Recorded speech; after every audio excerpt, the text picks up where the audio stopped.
Microphone check. 1 2 1 2. What up, family? It's your girl, JustPatrice, live.radio.com. Welcome to Mondays, baby. We in the building. So glad to be here. They can't hear y'all. Y'all can keep talking. They can't even hear it, y'all.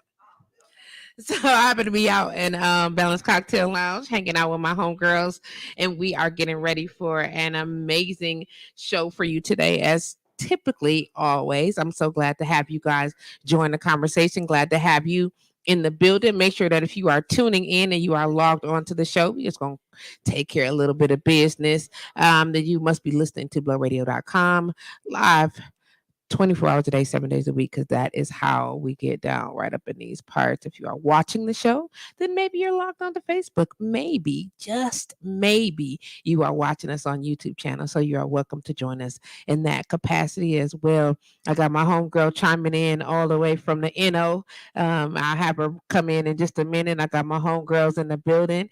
We're gonna chop it up today. But don't forget, I got a couple things I need you to do. Just a couple. One thing though, like first, just go on and share the video, tag your peoples, and bring them all on over here and have us a good. Let them know it's gonna be a good time. I know why y'all took so long to get here. You was waiting all day. You wasn't waiting all day, and you ain't in that much of a hurry. I see that you was still here. How about it is that? So we got some microphones ready. We got my homegirl is in the building. I see y'all chiming in. I see you getting checked in. That's good. You good? Can you not? Can you hear me, sis? Yeah, that's what I'm talking about. Look, my fingers is so crossed so hard right now because I need to make sure that everything is the way that it was when we had first did our sound check, and then I'm gonna be happy. Hey, lady. Hey, Facebook user, whoever that is. Hello, glad to have you join. Please don't forget to give StreamYard permission so I don't have to call you Facebook user, and then you be sad thinking I'm being disrespectful. That part. So I'm excited because it's March, and March gives us the opportunity to talk about all things women and not feel like I got to do that 24 hours a day, 7 days a week, all throughout the year. But this, I mean, I'm a woman, so I guess if I talk about something and it's kind of woman related anyway, in a roundabout way. So, but specifically focused. I get to have girl talk with some of my lady friends. I get to have y'all sit in on, get a little insight on some of the things that we talk about. The conversation that just happened when it was off air was bomb. You understand what I'm saying? It's just an exchange of connection, and then familiarity, and being able to figure out how can we relate. What does that look like? And this is what we do when we get together. That's right. Go on and share the video. I see y'all chiming in. Don't just log in and then not say nothing. Say hi, because that's nice. Oh my gosh. Hey, thanks. Hey, good morning, sexy.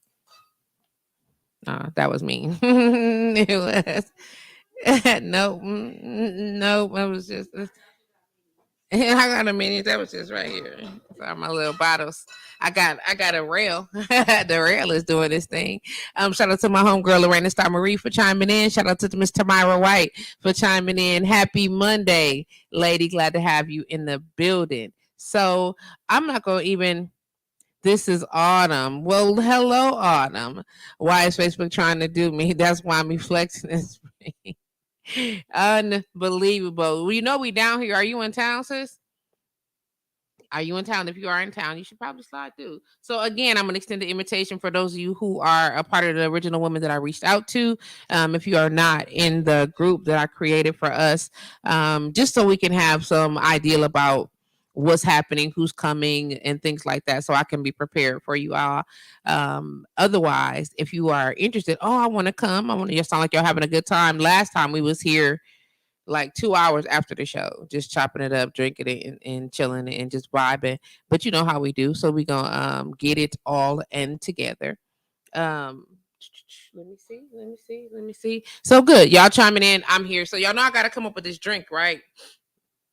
And I was thinking about, like, I'm like right now in my mind, I want to do the 112, and which is of course peaches and cream.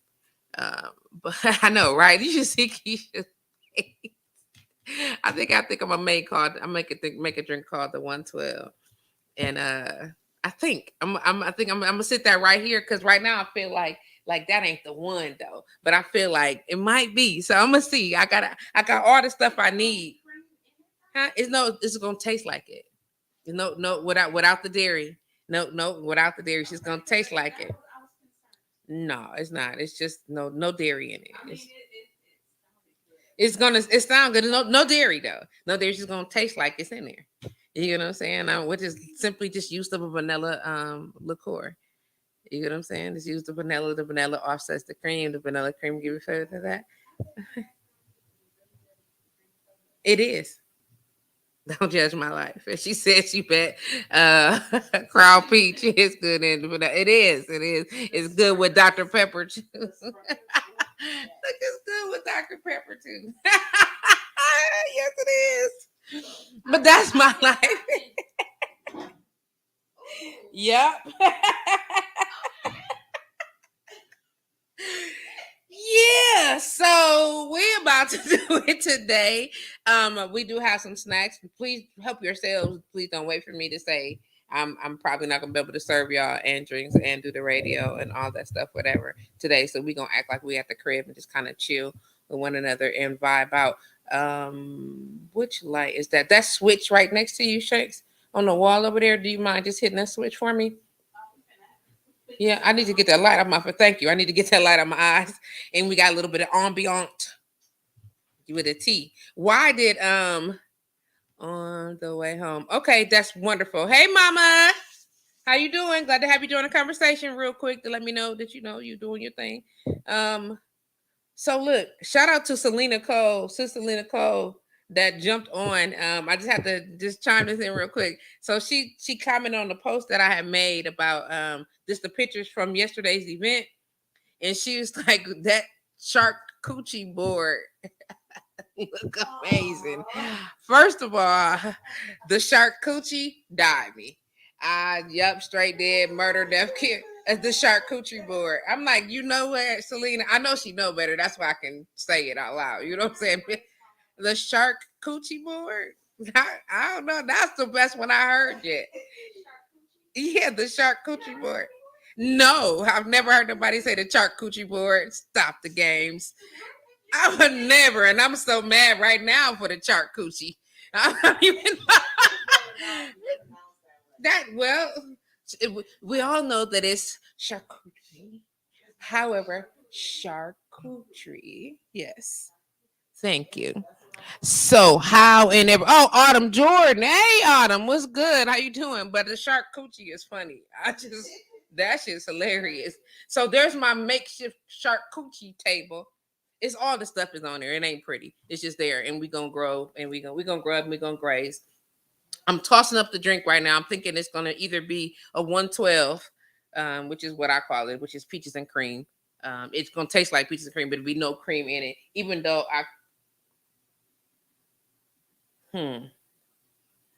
sounds like I just made the drink in my head again. So we still on the 112. So let me just think about that. I'm gonna put that in my spirit because right now I'm on the 112. That rum chowder gonna be so smooth though. You understand what I'm saying, baby? With that little cinnamon on it. With the little stop the games. That'll be nice. I'm gonna see. But I feel like yes, it is. Yes, it is. Yes, it is. And I feel like since I got my Southern Belle in the building. You said what? You gonna walk up? I got you. Oh, you so stupid. What time you gotta get, baby? Soon? Don't do that. You so stupid. I know. I caught that right now. So, indeed, I gotta grab this shaker while I'm on air, but not on air. And I know they like, Patrice, the audio. I'm still here. Anyway, so we're gonna get everything together. We're gonna chop it up. If you ladies don't mind coming to grab a microphone, it's two of them, and I think the cords are long enough to be able to sustain the conversation of the length. If you like, you can sit at the bar. I welcome you to do that. Grab you something to snack on, up and down. It don't matter. We out here. Let's go have us a good time today. Let me make sure. Can I get a microphone check? 1 2 1 2. Is the button up? Is the button up? Nope, there we go. There we ain't gonna do this now, again. I'm like, turn the button on. Let's go. What you got, Mama? Let me hear you. Back in this thing once again. Is it on? Is it up? It's up. Is it? If it's up, then it's up. Then it's up. Do Then it it's again. stuck. It's up. Then it's up. Then it's up. Then it's stick. Right. You sure it's on? Yeah. Do it again. Do it again. Is it up? No, it's not. And it's stuck. Boom. And it's stuck. That we're talking about. Give me. Let's just all together. Let's so I can make sure I got all the audio in place. Go ahead. Me, me, me, me, I'll me. take it. Me. Son, I will take it. So, it's your girl, JustPatrice, and we hanging out behind the bar, Balance Cocktail Lounge, 832 East Locust Street. If you know, then you know. If you don't, you're going to learn today, right? So, shout out to Kimberly Carver Wilder and her husband, Chris Wilder, for allowing us to use the establishment to have our amazing show and conversation. As y'all, I see y'all chiming in. Just come on, say hi one time. That's cool. Hey, how y'all doing? Don't just stare, because it's weird.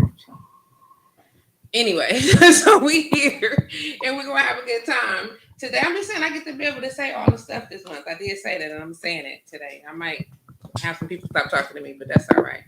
So we're gonna just bring everybody in one at a time. Since my homegirl is coming to the stream from the NO. Are you in the building, Sharice? Where you at, Mama? Hey. Hey, there she go. Let me turn her down just a little bit. Talk to me, son, Mama. Can you hear me? I can. Excellent. I'm so excited to work. Okay. So, man, how you get down there, fam? What? I mean, you was just trapping in the north, and now we roll down to the south, and we trapping in the south. We doing things out there that's amazing. Let's talk about that a little bit. How you get to the south, fam? How I get to the south? Honestly, I don't know how I got here. I was headed to Texas, and then somehow took a little detour, and things started working out. So I'm in New Orleans. Tell us a little bit about your background so the audience knows who they're talking to. So your name is, where you working at, what you doing. Tell us about your business. Okay, my name is Sharice Holloman. I just relocated to Louisiana from Wisconsin. While I was there, I was working as a teacher for MPS. I teach music. I'm a violinist. And I have a business that's called The Trap, where we do gourmet egg rolls. So we just took that down to Louisiana. They're good too. I just want to say that. Like her egg rolls are bomb. I'm like, have you figured out how to ship them yet?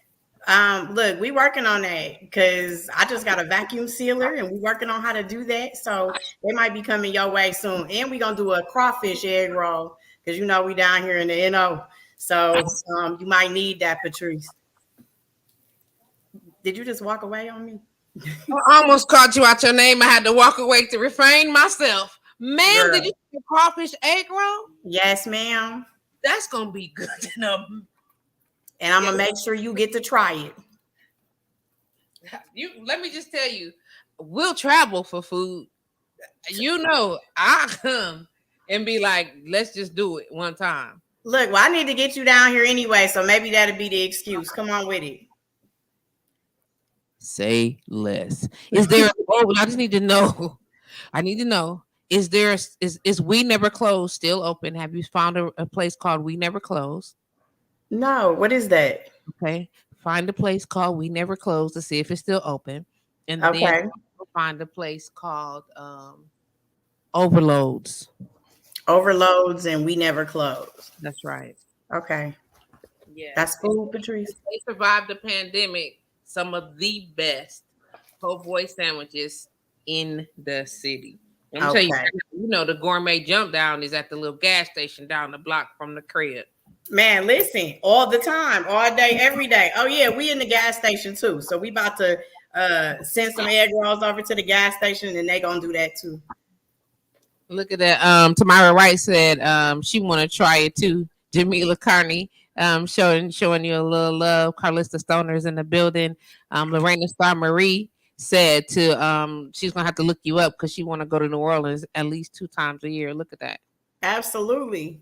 Fam, look at that. That's all I'm talking about. So also in the building, we have a chef who was with us last week, sister friend, Goddess, if you may, is definitely in the building. We're gonna show her a little love. What's up, Vaughn? How you doing, Mama? Hey. Make sure you talk up so they can hear you. Can you hear me? Yeah, All right, let's go. Okay, a little background on you because this new audience, new folks, new people, new day, new audience, new people. Well, what I can say is I am an entrepreneur. I have a few different things going on and a few different things that I'm working on. But right now, I am currently a chef. I have a mobile food service and a cafe inside of the Fields Jaguar in Waukesha. I also teach people how to take their favorite recipes and turn them into the most delicious vegan meals ever, just so we can be a little bit more healthy and a little bit more conscious of what we're consuming. And right now, wellness is the thing. So it's time to get in there like swimwear. Indeed. Absolutely. My right there. Hey, chef. Hey, Indeed. Also, though, I almost use all the profanities. You know, sometimes you be like, you know, when all of that happened. This is how you know when you got like genuine love. Who's calling? This is how petty I am. Excuse me, y'all. Thank you for logging on to blowradio.com. You are live with Patrice. How may I help you? It's Monday, live with Patrice. And we are on the air. So if you don't want nobody to know that's you, you might as well be going to be quiet. And I'll talk to you soon. How about that? Right. Don't be mad at me that you don't know that I'm on air at 1 to 4 p.m. Central Standard Time every Monday right here on blowready.com. And I don't know, I'm live on my page. Yeah. Have a nice day. Okay. All right. So we in this piece. You know what I'm saying? What up, Big Blue Steve is in the building. Don't fight me. Don't do that. Don't do that. Hey, I'm just saying. the truth. I'm just saying. We're pulling out no punches this month. It's Women's Month. And I could be all of that this time. I can do it any other time, but right now I'm going to be extra. And it's right behind Black History Month too. Let them say extra something. black, extra woman. It's a whole bleed over right now. All love it. All love it. So y'all had know that I've been in radio for a little bit over 10 years now, right? And when I had started back in the day, one of my homegirls is in the building, like the original women's panel member. The whole idea, concept, she tossed it around with me, said we can make this happen. You know what I'm saying? And then, of course, she spread her wings on this piece up in this place. Now she is an author. And her entrepreneurship has taken a flight because of mad skills. She is the mamas of the mamas. And I'm going to let her tell you a little bit more about that. My homegirl, shiggity. Y'all know this how I do, so this don't trip. Shiggity Shanks is in the building. My homegirl, Sugar Shanks, of course, a.k.a. Keisha Shanks is in the building. I'm just saying, I can get her, but that's what I call her, shiggity. It's always the record scratch. Gotta. Yes. What's up, baby? How you doing? I am. Don't be scared of that mic. Don't be scared of it. Oh, I'm not scared of the mic. Right. You know, I'm wonderful, blessed, and highly favored. So happy to be here with y'all on today. You is hilarious. No, Tina Renee Sam, you are not Facebook user now. Hello, TRS. Tina. Yes, indeed. So let's talk a little bit about who and what and how and what you got going on, Mama.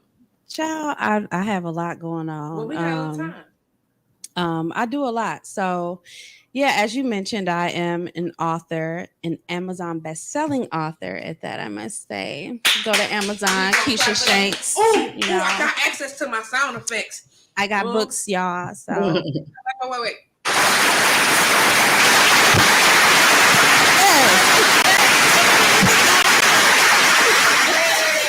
What you say though?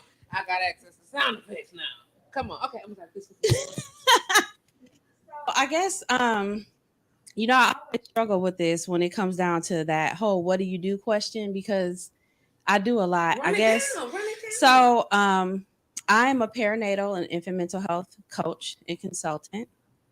So I work with mamas in the community, coaching, doing prenatal care coordination. So I have a whole program. I know you hear a lot about prenatal care coordination. My shit don't run like that. My program is very, very different. Yep. I'm just gonna say that and leave that there. But yeah, so I work with mamas and dads I'm out here saving babies. Hashtag I save babies. I guess that's probably it in a nutshell. I'm not really good at talking about myself. I should have. If I got to come Because all the stuff, do not nutshell it. I'm telling you right now. Come on now. So basically, what I do is I teach. Okay, let me stop real quick, dude. Talk your shit, fam. You are you coming for me right now? Talk your shit. Let's Okay, go. so I am the mama of the mamas. That's right. I coach mamas in being mamas. And not only that, I work very intensively and very personally with women on just healing. You know, when we're out here raising our kids and we're out here in the world, we're dating, we're mothers, we're wives, we're sisters, we're friends, we're aunts and professionals, and we wear all of these different hats. And a lot of times we forget that we lose who we are. We lose sight of who we are. So through my own storytelling, through my own personal experiences, my own healing journey, I empower women to step into their own power and to really show up and be present, not just for themselves, but also for their children. You know, a lot of people, we see a lot of things going on in the community, you know, and you know, people are always complaining about, well, these parents ain't raising their kids. These parents ain't raising their kids. And you know what? They're not to your standards, because a lot of these parents haven't been raised properly. So it's hard to raise kids when you haven't been raised yourself. A lot of kids are having kids, and I'm not talking about kids in terms of age. Right. I'm talking about kids in terms of mentality and spirituality. You know, a lot of us are just disconnected from God and whoever that is or whatever that is to you. But we are disconnected from that, and we don't recognize that same power and that same capacity within ourselves. So the work that I do is really aimed at that, fortifying women, fortifying mothers, fortifying fathers, because, you know, talk about healthy babies and we talk about healthy mothers, we need healthy daddies too. Did you So- say that? We need a healthy who? Did you say a healthy daddy? We need healthy daddies too. And y'all know, and some of y'all know a little bit better than others how much I love daddies. So Because that's right. so there's that.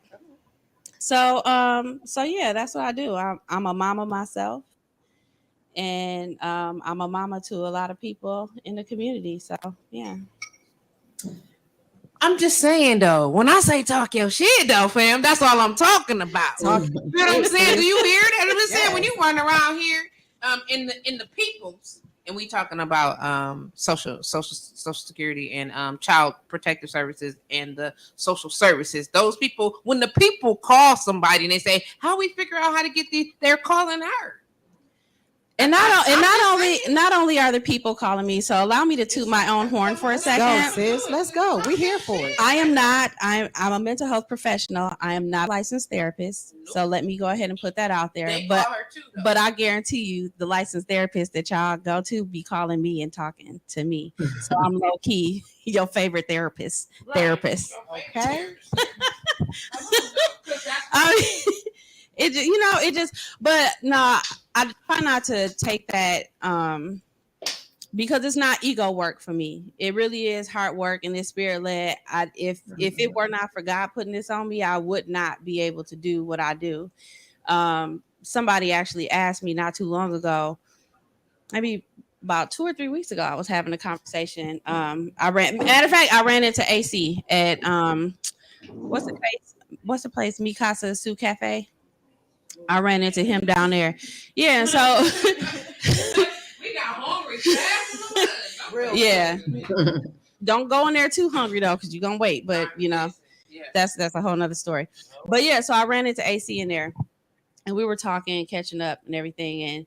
And he's like, man, you know, the stuff that you see, the stuff that you deal with, how do you do that? How do you deal with it? And before I knew it, I was like, man, it's all God. It ain't me. And I don't sit here and, you know, claim to be like this super religious person, because I'm not. But I also know where I get it from, and how it is that I'm able to do what I do, because I do deal with a lot and I do see a lot, but I'm able to manage it all and I'm able to carry it all. Space is being made for me to do this. So if I have any flex, it's that. Listen, I'm just saying, I know some amazing people. I want to throw that out there real quick. Like, I know these people. You know what I'm saying? I'm just saying, like, I know these people. Like, literally, people like, "Gee, where you eat?" Wow, listen, my friends is doing stuff. That's why they's not busy. How about that? How about we don't get that? I can see y'all. Hey, y'all, I can see names now. Pamela Young joined the conversation. Look, she made them bomb ass calm pillows. Listen, shout out to you, Pam, for doing that. I see y'all chiming in, checking out. Look, y'all see my little drink coming together. You see my little drink coming together. I'm so happy. That is quite the concoction. It is a little something going on right here, though. But it's delicious, and I tasted it before I showed it to y'all. Let me make sure that I bust all the way down. Make it nice and chill. I've been just sitting here watching your mixology, and I must say, ma'am, you have those hands. Well, thank you. I got some hands.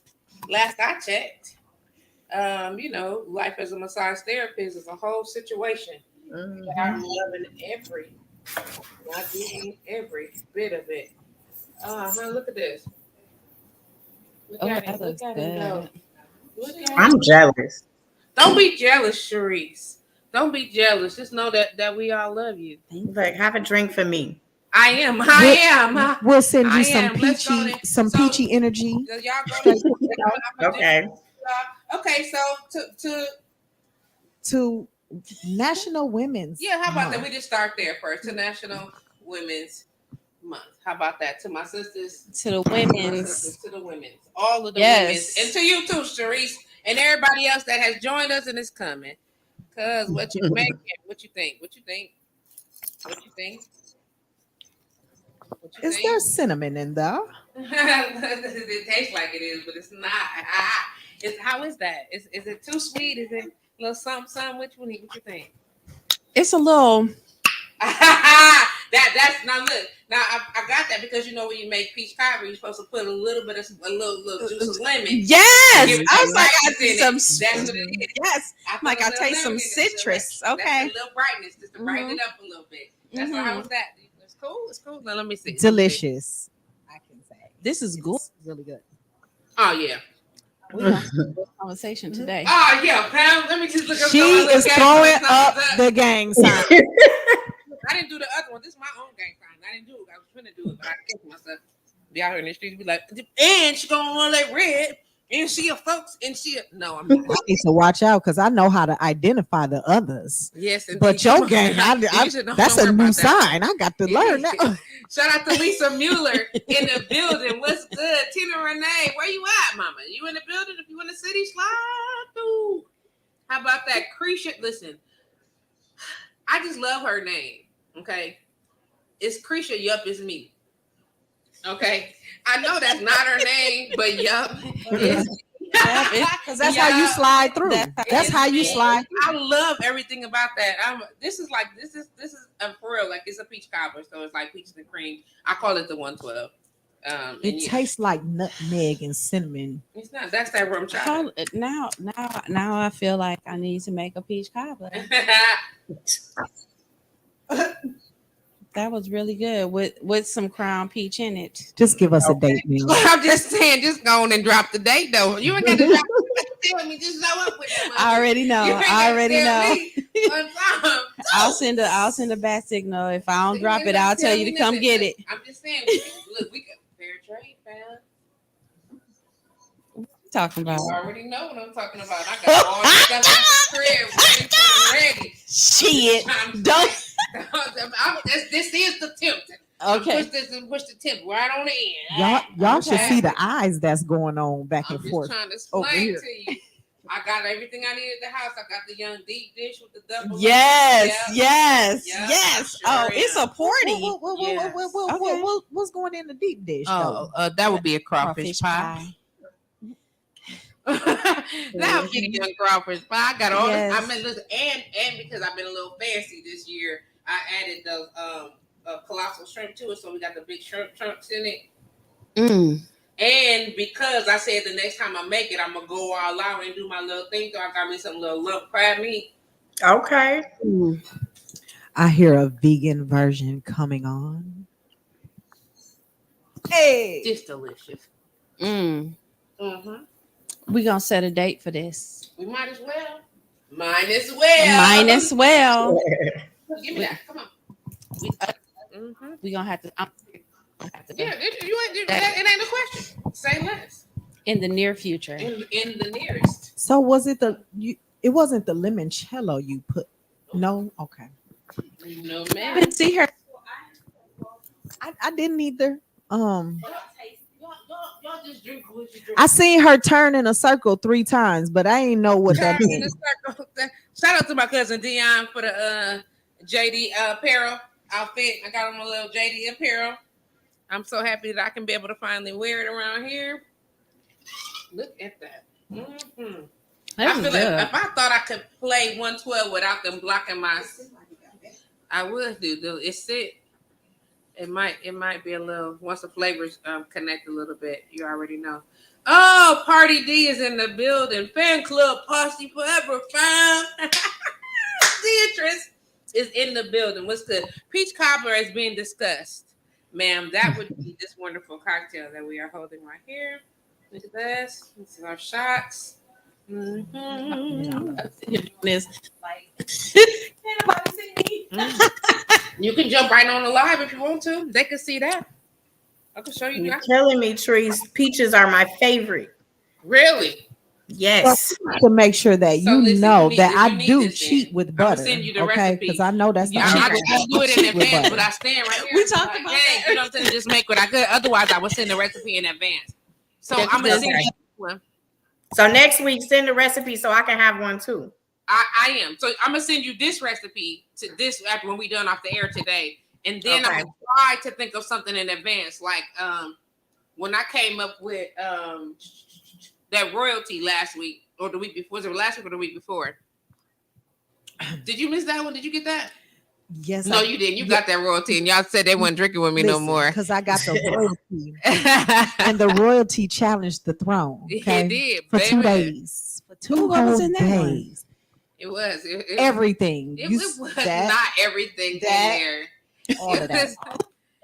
It was not. Tamara said, "I want crawfish pie."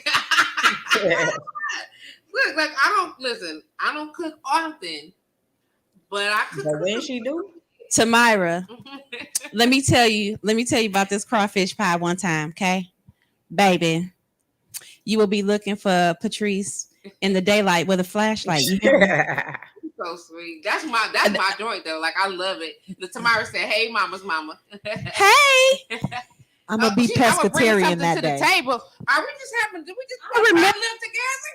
I remember. Wait a minute. That's a potluck. I'm gonna tell y'all real quick. The first time that she made this, she didn't make it for me, but I'm gonna say she made it for me. Okay. It was probably what? This was almost 20 years ago. Yeah. Out on Fond du Lac. Yeah. Yeah, we came over. Everybody brought their little. That was so good. Yes, you made the crawfish pie and then the cheesy grits. And it still resonates with your spirit today. Oh, honey, that's my personal request from So, her. okay. I don't want crawfish pie from nobody but Trees. So then that day I'm gonna just be pescatarian. You Is gonna that be all right? just be pescatarian that day. If you eat crawfish, but it's got cheese in it, so you Oh, can get we your belly together. Earlier today, because see, I know how to See clean what had happened and was detox. Yeah, we can do that. So I That cheat sounds with like cheese a and good butter a show. little bit. You know, Yeah, it definitely sounds like a potluck just went down. yeah. It sounds. I like mean, y'all I- going. I really wasn't trying to invite no extra people, Yeah, but yeah. you know, y'all know how I More than one, fam. y'all know how I am. That's more than one fun, fam. Okay. But I mean, you I know, will- but I it's will make- women's, it's This is- International Women's We Month, can't so you tell know. my son because Ronnie would be like, "Ma, you out here making pies for other people." I need you to settle down. I made him a pie and he took home, and I know he didn't give it to this girl. I know the kids didn't get none or nothing. And I was like, Ronnie, he's like, I ate my pie too. He Like, ate can't his nobody say pie. crawfish around me without me Without thinking me about about that the pie. pie. Yeah, It's delicious. It like not to be saying it, like my cousin made it for me. Like it's a family recipe. So I'm sure Yeah. you see it somewhere on the internet. It's crawfish pie. Look it up. Nah, it's it ain't the similarities. same. I've never heard of it. It's not the It's like a same. meat pie, except it's with crawfish. Gonna have to make it. It is so good. Gonna have to make it. Yeah. And I bought all this just so I can make sure I had it in the house for any time I wanted to be able to make it. I just wanted to be able to get Can I all just this get an stuff. advanced outlook? Just a very small advanced outlook. So there's crawfish and then colossal shrimp and cheese and Well, and a bunch of vegetables and literally a bunch of just chopped vegetables and seasoning, and it's just layered in the inside of the meat. So you layer it between the meat and the cheese. see, I just want to get acquainted in a before pie that crust, day. in a pie I wanted crust. to get acquainted, let my spirit go ahead and intake it so we don't be tripping. It's So you it's can look it up almost- online. It's not sweet. It's almost like a quiche, Yeah, and it's Mhm. spicy. and it's spicy. Mm, Oh, so mm, When I say it will bless you, mm, Myra said, "Well, bless my soul." Then I'm so sick of y'all. Yes, indeed, mm. it's going down. that crawfish That's it. pie is blessed and highly favored. Aw. This is my Thank you, journey. sis. I So, appreciate I that. get to Thank you. design it however I want to. So Let's that do day, I'm going to have a piece of pie. Let's do it. I mean, why not? That's gonna be good. Tamara, what you bringing? That's a great. That's a great question. That is Tamara. Tamara. The question has been posed, ma'am. What you drink? Listen, Sharice gonna ship. Can she bring some red velvet Well, cupcakes? let's ship some something. Babe, we're gonna ship something up there. Some cheesecake, egg rolls, or something. You need a vid. You need a. Oh, nah, she can bring them. Crawfish egg rolls. Them. Sharice can bring them crawfish egg rolls. That's a whole lot of She crawfish. can bring that them shrimps, them scrimps and grits.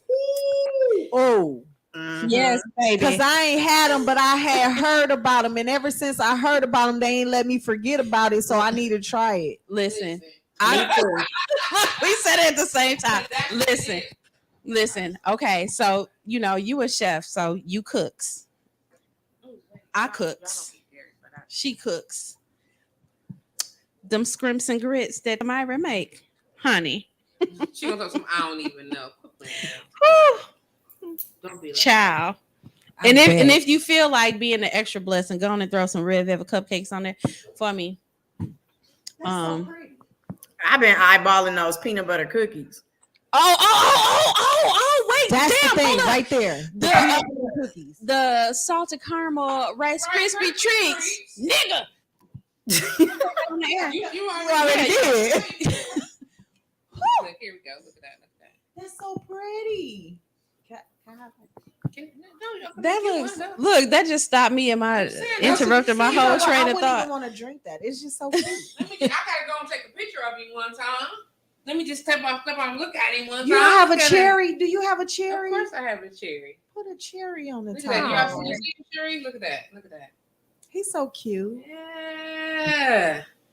Now I was officially. Why do I feel like those I need to try be to be shots for a kind. drinking game? Like They take a should shot be. behind. I'm just saying, I try to No be hands. polite because I know you know my. Oh shoot, she finna start something in here. We ain't got nothing but space and time and opportunity and shots.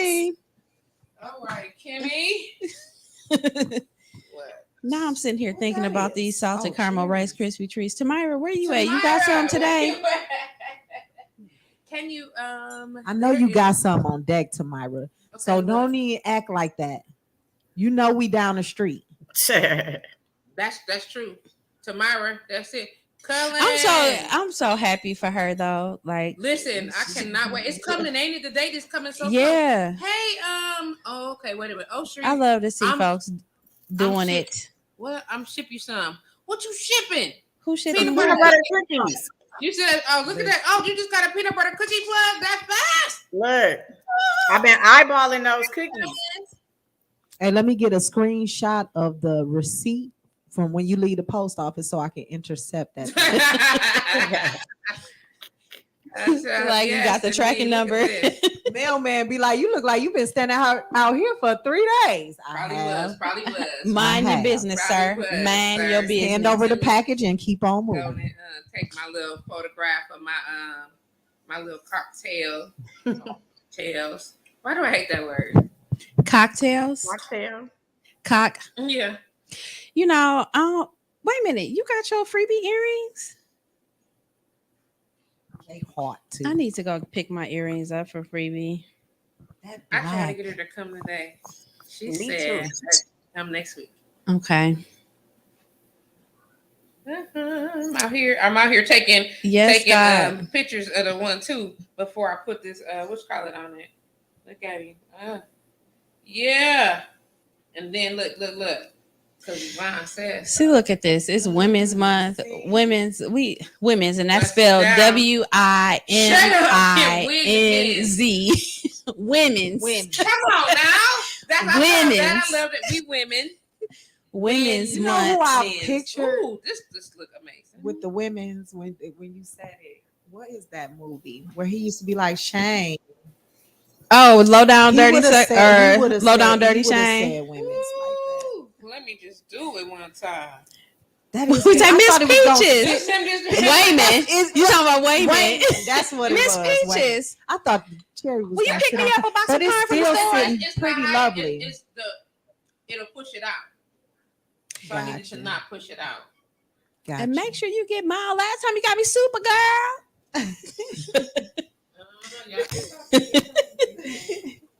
That's something. Let me get some. Wait, here. It almost made me nervous because it really do taste like it has dairy. I'm telling you, But Tree said it don't. That's what's in it. It's the rum chata. That's what's in it. So it's got a little taint. Just It might have been a little bit, but it's the rum chata. Just so you know that. So I didn't use no others. It's all right. It's gonna join the party with all the other mess that I was supposed to eat this week. Somebody just got. Did you just get plugged, Sharice? Huh? Yeah, it looked like you just got plugged right there. Text me. I did. I'm saying it looked like you just got plugged. I did, and I'm super excited. Uh-huh. Yeah. Yeah, I'm a cookie monster. Cookies do it for me. I know. I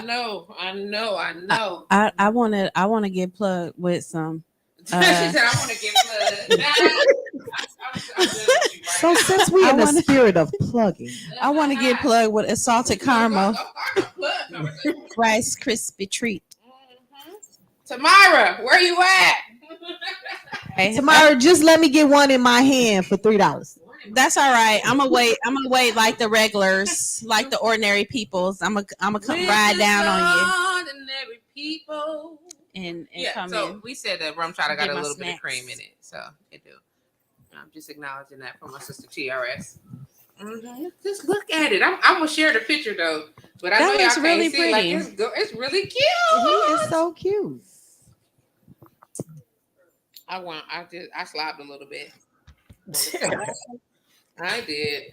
Oh, you were saying that you're a vegan most of the time.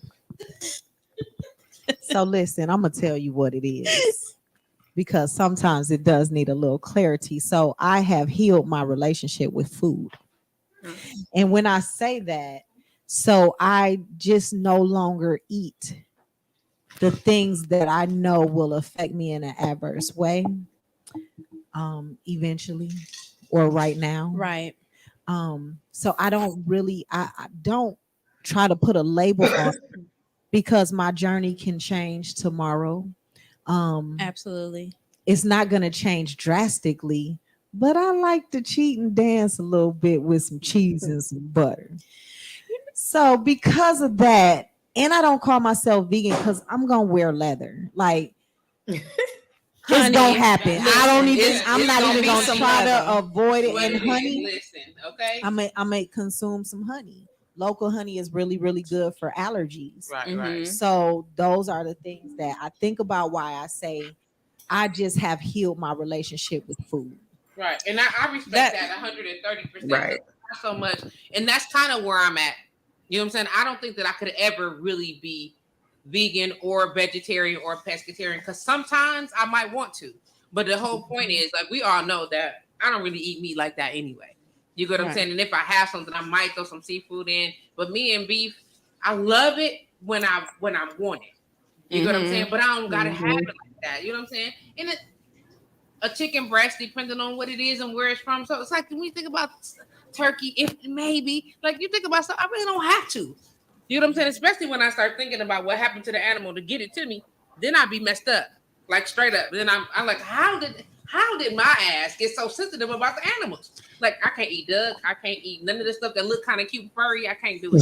That don't try me no kind of way. Baby. I'm a country girl, so you know and so I grew up calling hogs, milk cows, seeing pigs slaughtered and stuff like that. And I remember my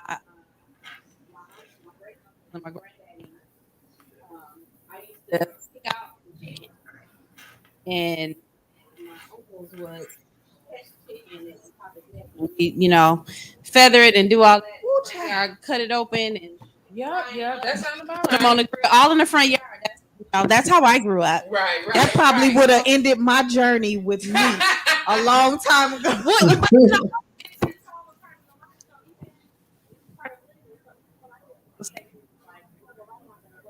Because to me, to my country ears, that's sustainability. Absolutely. Up, that's what I saw. We made butter, milk, we had eggs. I remember going out and clean out the chicken. The chicken coop. Yeah.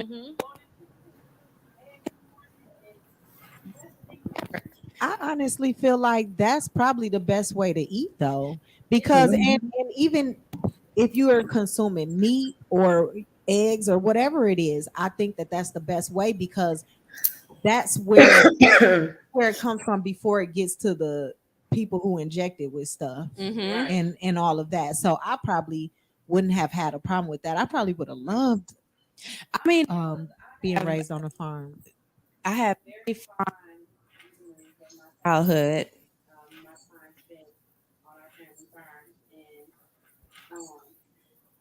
it really contributes a lot. So, you know, in speaking to your healing your relationship with food, one of the things that I always say that I realize is that food, you know, everything vibrates, right? Energy is everywhere. It's all the time. It's constant. You can't get away from it. And the same thing is with the foods that we eat. So when we're eating, you know, I'm about to go a little child real quick. Let's go. That's how but like even when you look at, you know, the condition of our community, you know, the Black community, right? And you look at the type of food that we have in the Black community, everywhere you look, it's, you know, McDonald's, Burger King, Taco Bell, JJ's Fish and Chicken, Wendy's, all sorts of fast foods, which are what I call mechanical foods, because it's not real food. It's mechanical, it's heavily processed. So you have a lot of salts, a lot of sugars, a lot of preservatives, a lot of chemicals added to the food to make it taste good and to preserve its shelf life. So these are the things that we're consuming. You know, when you look at packs of ramen noodles, like one of the seasoning packets have probably like almost 3,000 grams of sodium. That's almost like your daily allowance in one pack of noodles for sodium. And so when we look at a lot of the behavioral aspects and the things that we endure in our community, a lot of the foods that we eat perpetuate more of that behavior. Absolutely. So the foods that are high in salt, foods that are high in sugar, you know, sugar, think of sugar as like as the car for cortisol. Cortisol is like your fight or flight. So when people, you're like, oh, they always on 10. Because not only circumstances like environmentally, there's a lot of stuff going on, but then the food that you're eating compounds that. And you have to, it's like you're chasing that high. So you're constantly having to do things to recreate that feeling that you have. So we was drug addicts. Absolutely. On sugar, low key, definitely. yeah. Y'all out here hikes. Low key. Low key. So when we're talking about healing our relationship with food, and even like in terms of you being vegan, a lot of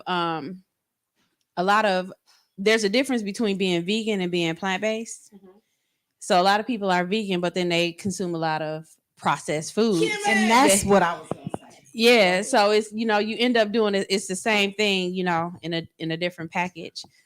But being plant-based is important, eating vegetables. So one of the things, with me just spending a lot of time and spending time growing up on a farm, and even here, I mean, I didn't grow up on a farm. My family owned farms, so my summers were spent in the South on our family's farms. But even here in Milwaukee on 4th and Keith, we always had a garden.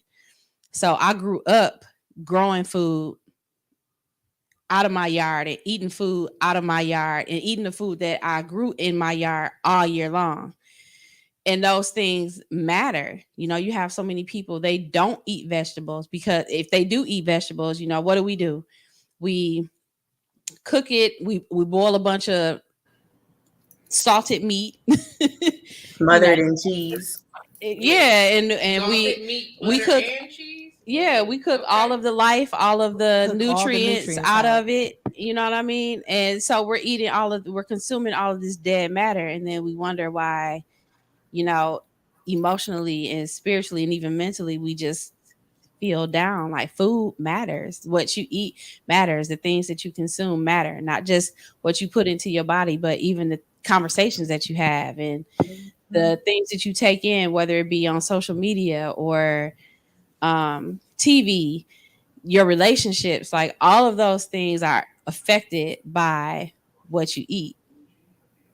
And we don't always realize that. So I think that I'm glad you brought that concept in, because I wanted to kind of talk about the things that we ingest, whether it's orally, mentally, you get what I'm saying, the toxicity of our relationships and things like that. I kind of want to tap into some of that, and how earlier we were talking about how did you even come into these type of relationships if you said I'm never going to, and then I end up this, like things are just embedded in the behavior Patterns. that we see subconsciously. Subconsciously.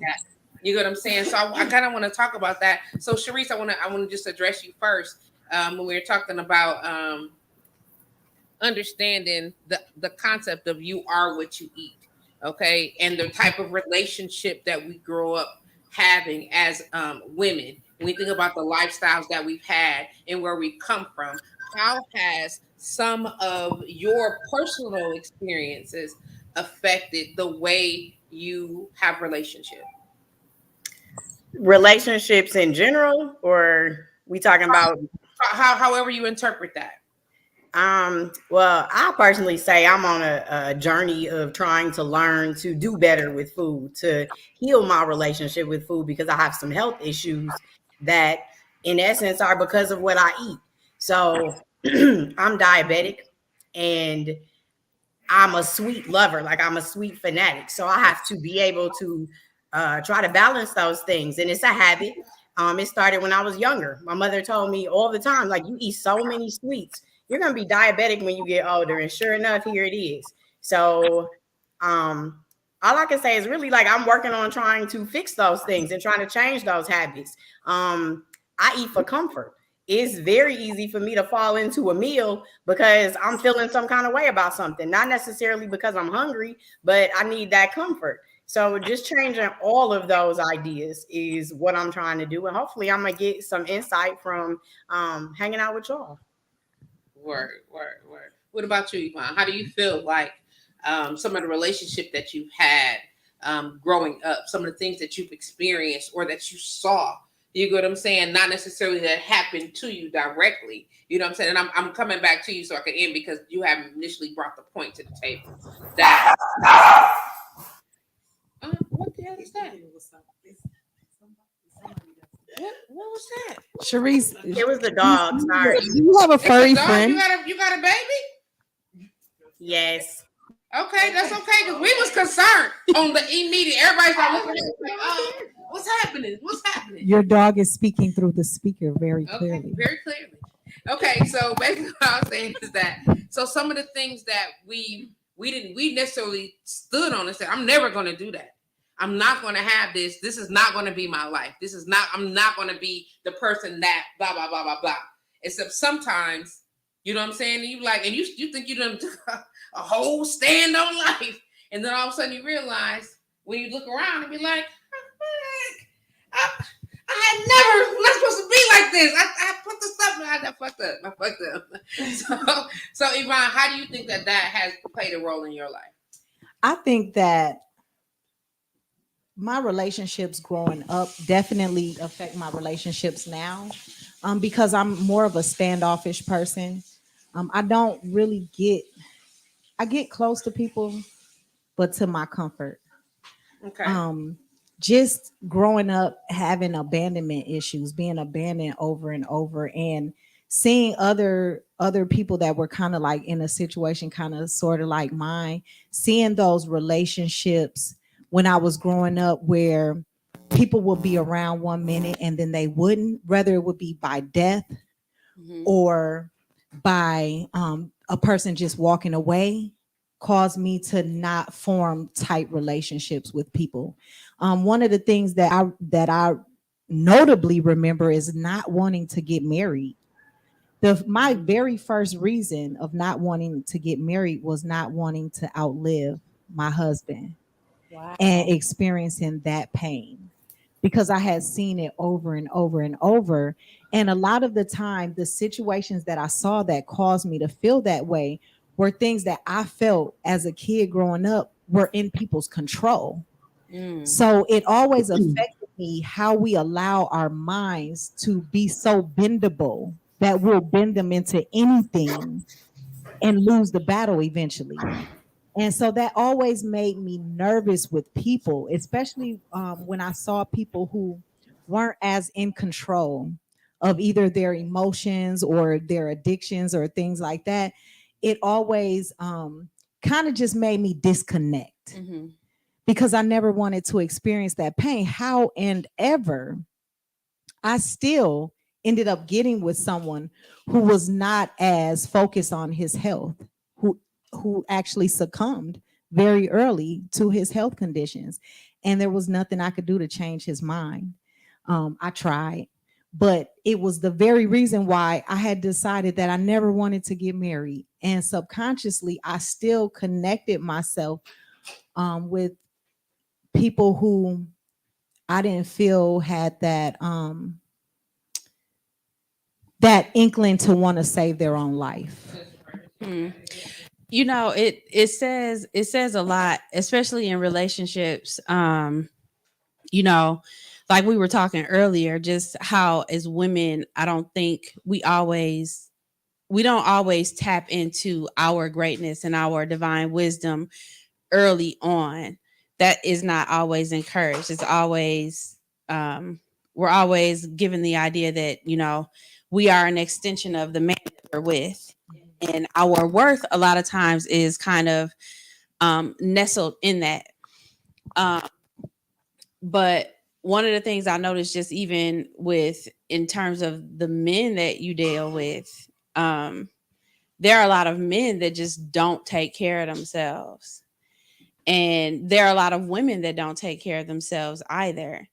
And this is kind of unrelated but related. But I think a lot of times our demons play well with each other, and that's why the relationship works. Okay. Thank you for saying that. You know what I mean? Like it's not so much that we are compatible. It's not even that we're good for each other, but our demons, our inner battles, our childhood wounds and things like that, they play well together. So it seems like it's a good fit. But when you get to a place where you are addressing those things and you are actively healing, I think a lot of times we talk about healing, and you know, a lot of us we talk about healing, you know, because it's the conversation to have right now. It's, you know, healing. I'm healing. It's all the rage, right? But not many people are actively doing the work. A lot of people are not actively sitting in the dark spaces and getting comfortable with their shadows and really unpacking all of their shit. Did you hear what she said? I just wanted to say, I'm sorry. There you are. Please continue. So, once you start doing that work, the same things that were once attractive to you are no longer attractive. So, being a healing woman, I even won't say a healed woman, because it's a journey. Healing is a journey. It's not linear. It's not something that it's like, all right, I've gotten past this and I'm good. I'll never have to face it again. It don't work like that. Right. But the next time it comes up, you approach it differently. You handle it differently, because that whole muscle memory. You remember what you went through. You remember how you got through it. Instead of going through the same steps all over again, you can start where you ended at the last time. And you can recognize those commonalities sooner. Yeah. And not fall into the same graces that you did before. Yeah. And when we talk about our, relationships, it's, a lot of times we talk about, generational curses and stuff like that. It's really just patterns. And we're hardwired to recognize patterns. Babies, infants fresh out the womb recognize patterns. They know what you're going to do. They anticipate what they need to do and what your response or what your reaction is going to be to that. Indeed. So they recognize patterns. So, I see people all the time. They say things like, "Oh, the baby fighting. He fighting, his fist clenched." Like, actually, no, he's a little tense and his arms are flailing because he doesn't have any motor skills. But after a while, if you play fight, you hit him back, then he's going to know to do this. This is something that he learns.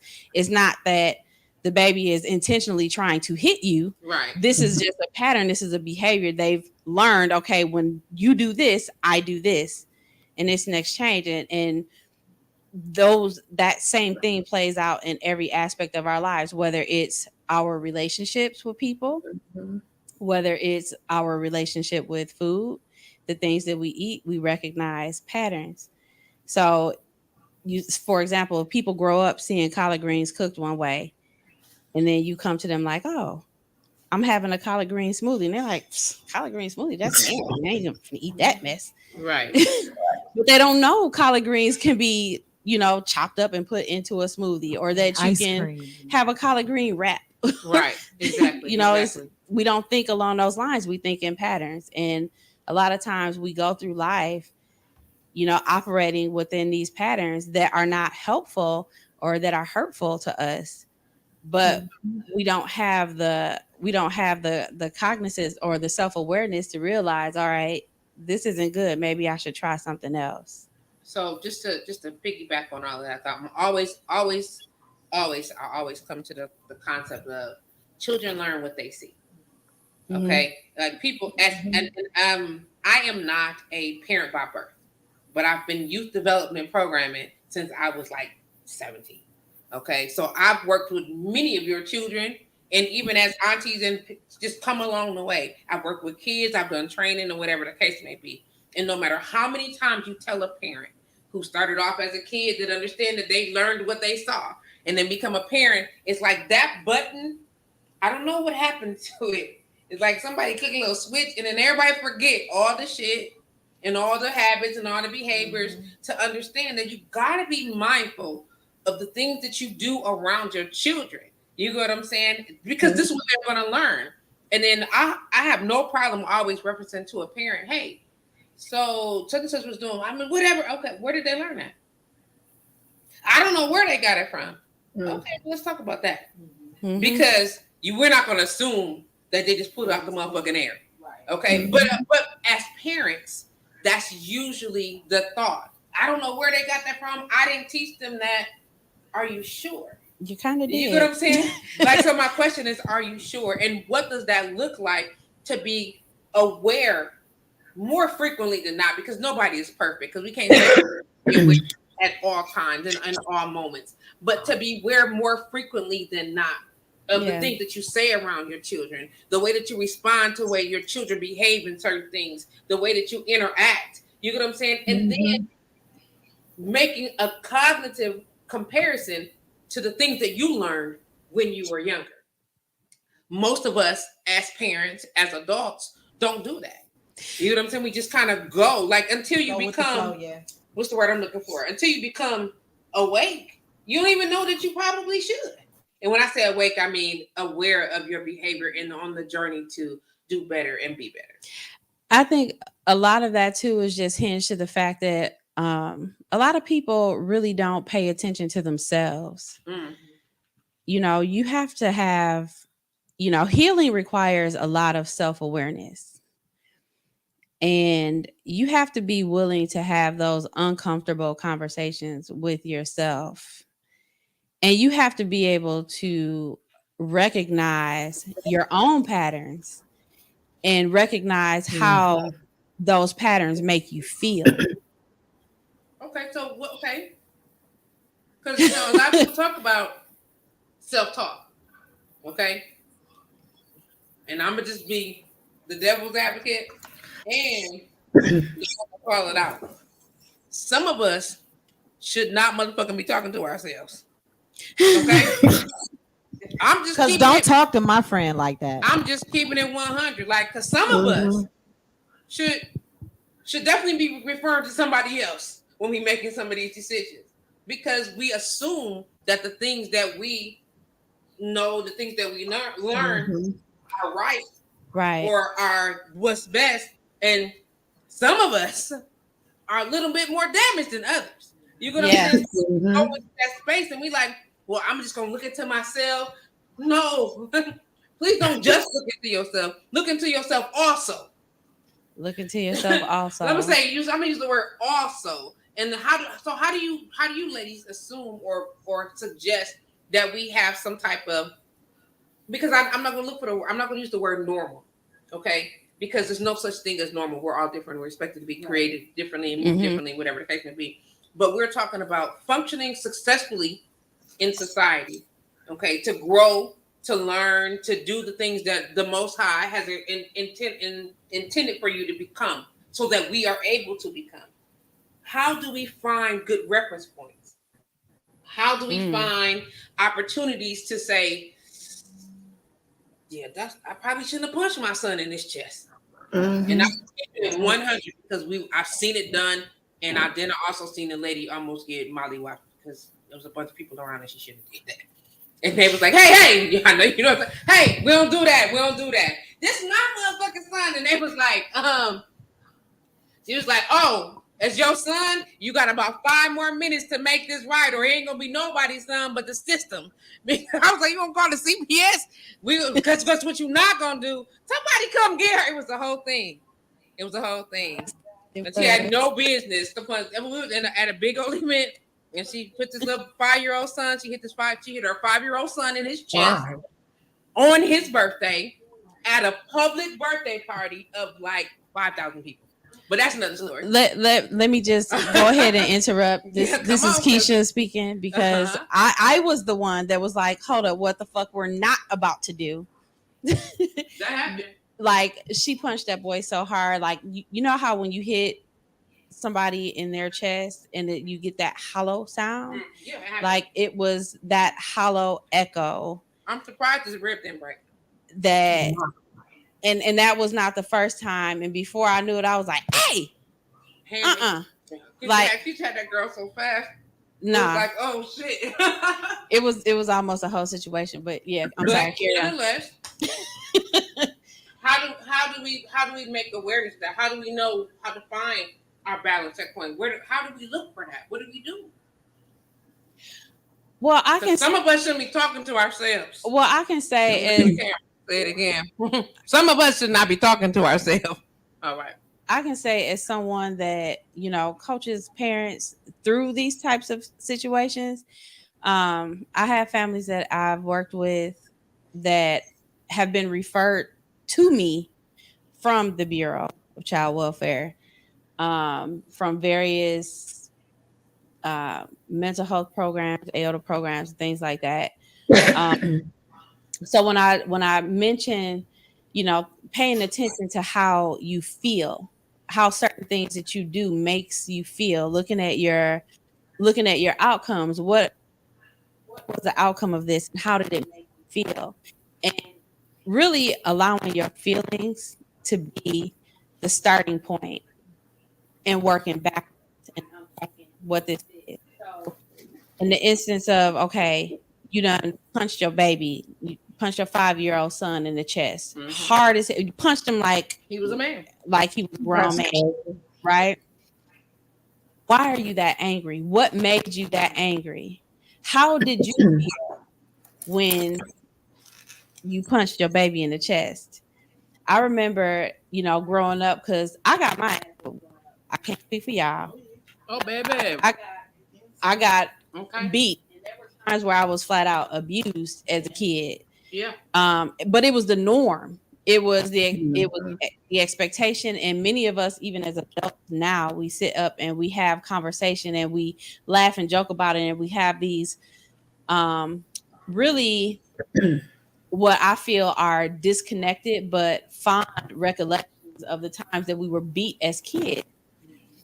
And I remember, getting beat one time and my mother telling me this is going to hurt me more than it's going to hurt you. And at the time I'm looking like, you are crazy. I'm literally sitting here putting Vaseline on webs on my legs because you just beat me silly. And it wasn't until I became a parent and my daughter was doing things that were, very age appropriate behavior, but we as Black people taught, kids don't do this. You need to act right, whatever that means. Mm-hmm. And I remember I had this little wood spoon.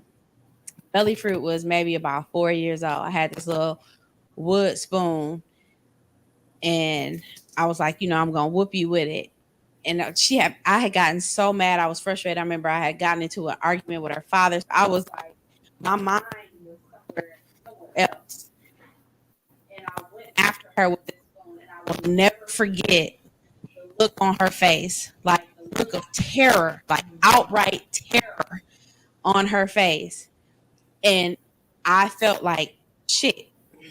Like, this is a baby. Like, how she looking at me like this? That did something to my spirit. And I've never raised my hand to her again. And even then, that was probably the first time that I had ever done that. Cause I, went into parenting saying, I'm not going to strike my kid. So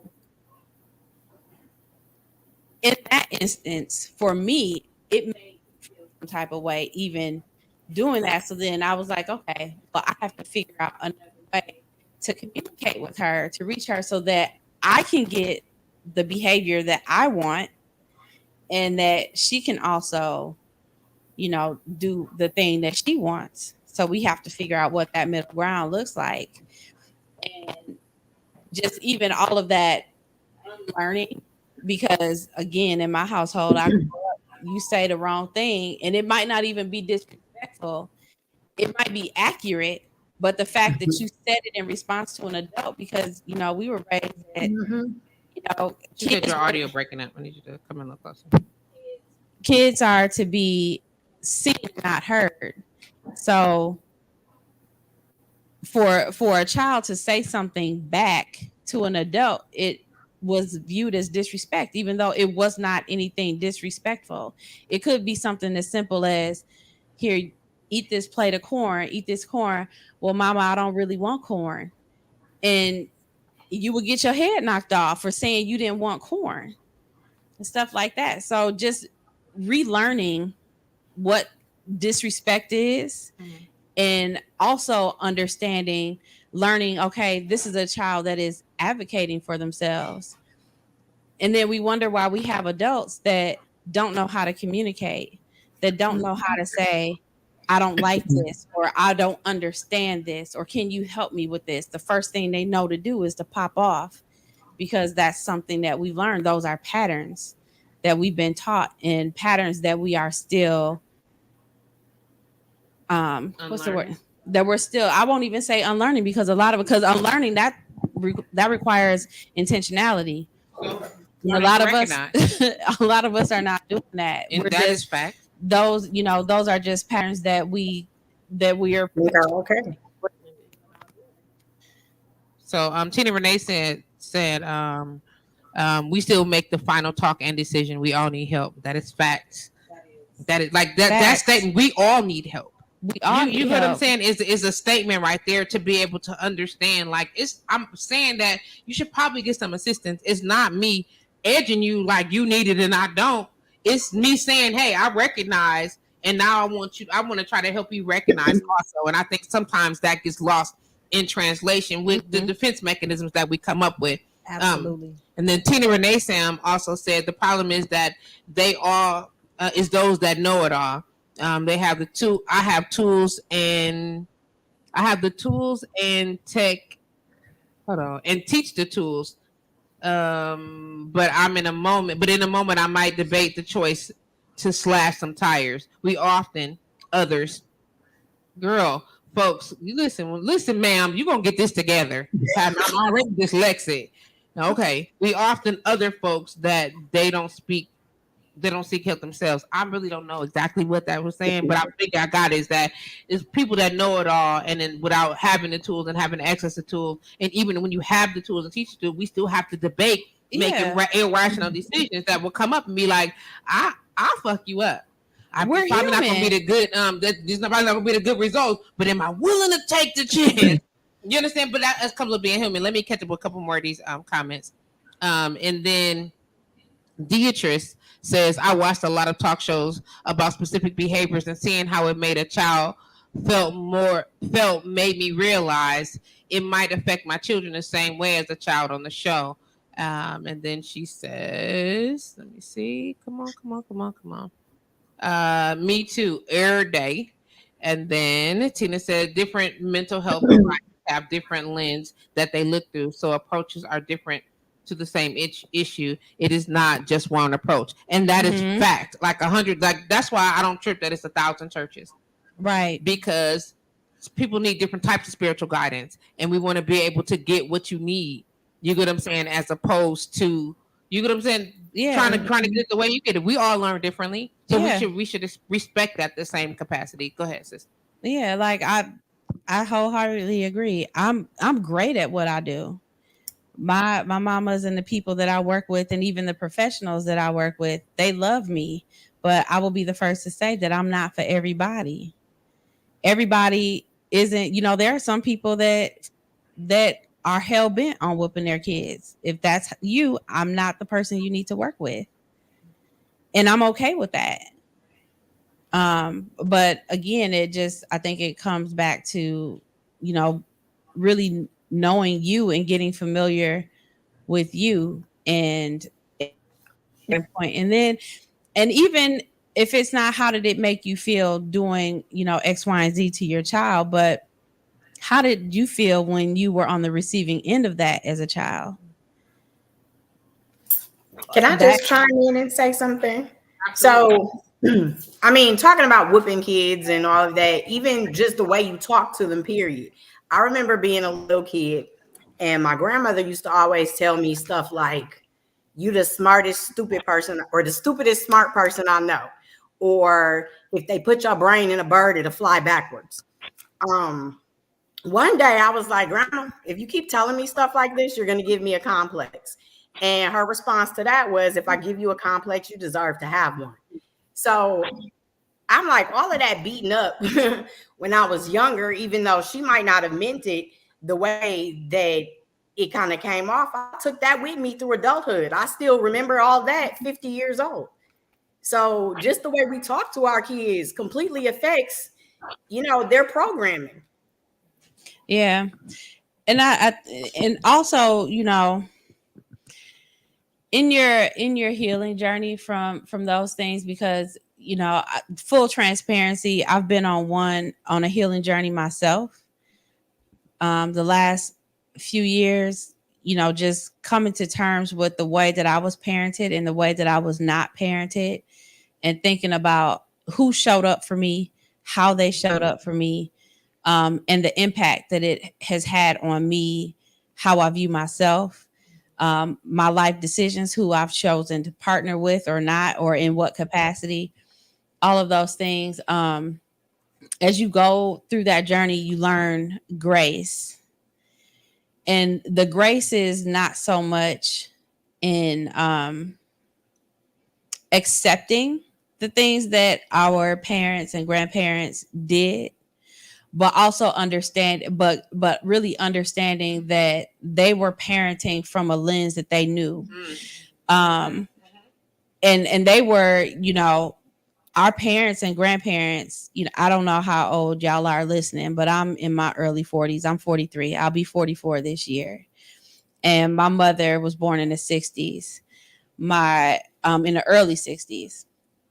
My grandmother was born in the 30s, late 30s, Jim Crow South. So a lot of that harsh talk, what we now know is verbally abusive, and what we now know is abuse. Well, we'll just say it's abuse. There's various different types of abuse, but during that time, they had to be like that because them being hard on you, that was the difference between life and death. Facts. Back then. Right. Not talking back, saying something, especially in the company or in the presence of white folks, could get you killed.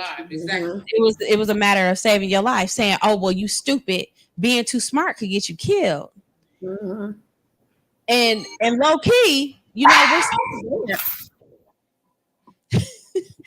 that dog is Listen, It sounds like he's here with us. Listen, okay. My nerves. I mean, He's just hyper. Let me mute my microphone. just until you're speaking. Listen. He sounds like Where he's is he? standing Let's behind see us. Just show, give him some camera time or something. Because at this point, my heart and Keisha about to jump up and go that way. Oh, what could I worry the baby? You should worry the baby. You not happy? You should not talking to you. This what happens. Tell your mommy pays attention to me. That's what we're saying. He just needed a little love. But yeah, so a lot of our parents and grandparents were parenting from a very different lens, and I don't say that to say that that's the case for everybody, because some people had parents that probably should have just never been parents. Say that again, just one time again, please. A lot of people had parents that never should have been parents. Facts.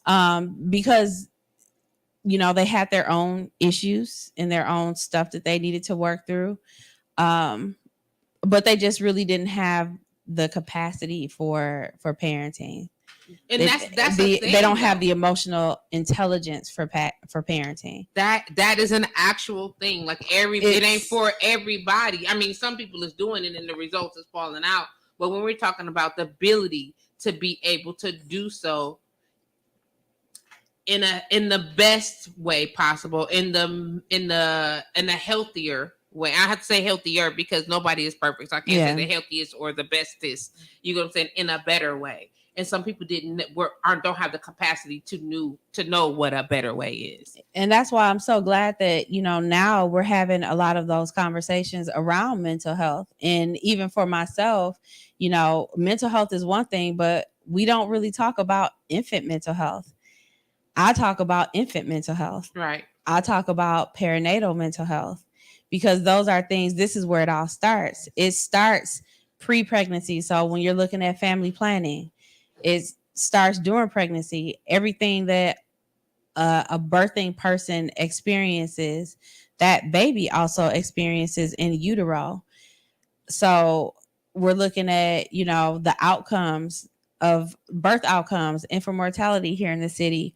And you look at all of the trauma and things like that. I don't watch the news for a reason, because not only is it depressing, but it makes me anxious, because the only thing you see on the news is what's going wrong in the city. Yeah, I don't. That's just me though. I've unfollowed majority of my Facebook friends because we have this thing on social media where we have to be connected, but we're connected through trauma. We don't really have solid or meaningful relationships with people. We feel entitled to access to folks online, and we do nothing but share and bond over our collective traumas. And go ahead. that gets to, for me, it gets to be too much, so I have to disconnect from it all. But those things have become normal. They've become normalized. So I'm gonna talk about what oh, I'm sorry, just let me read the comments and then I'm gonna let you go. Kiba said, Kiba Miss Stick with it jumped in and she said, facts, I didn't think that I needed someone to talk to until I seen me and my child. That was my light bulb moment. I haven't started my journey in that area, but I most definitely did with my daughter, period. Tina Renee Sam also said, or they're never healed. And then Kiba said, good afternoon. By the way, Patrice, Air Uggs, and Wall family. Then I got an inbox that says, you got it on point. Mental health people and women often say that you have the issue. I tell my people, I'm not a know-it-all. I'm flawed too. It's not always spoken that way to others. Thank you. So Yeah. just to touch on that. Go ahead, Vaughn. You had a thought. Back to your original question is, what do we do? And like she said, there's really no cookie cutter way of fixing the issues right now because there's so many different issues going on. Mm-hmm. And everybody's perspective is different, and everybody's opinion is different, and everybody's religion is different, and spiritual maturity is different, and all of those things.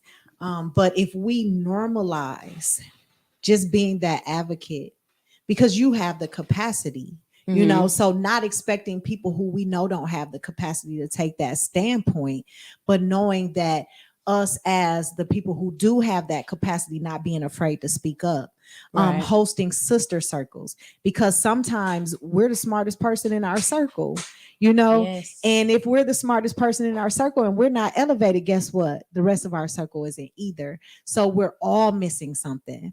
And so bringing other people in, so even having that inclination to say, okay, you know what, I see her, and maybe my homegirl could benefit from having an experience with her that may change. Now, I may not be the one to do it, because if I say something to my homegirl, things could go left, Right. and then the defensiveness may arise, and then now I'm cut off. So then now you have this child who's unprotected because we just handled it the wrong way. But just having those creative ways to get to people, to get in front of people, and a lot of the people that I'm kind of in touch with, we're kind of building those sister circles now, those safe spaces to say whatever you need to say, like what we're doing now.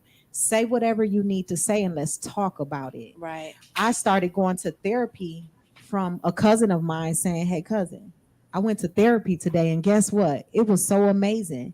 It was her experience. I had never thought about going to therapy before. Should I have known I needed to? Yes.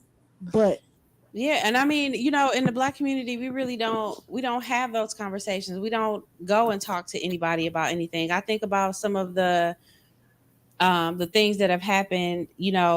Was a couple months ago, there was a shooting at one of the high schools, and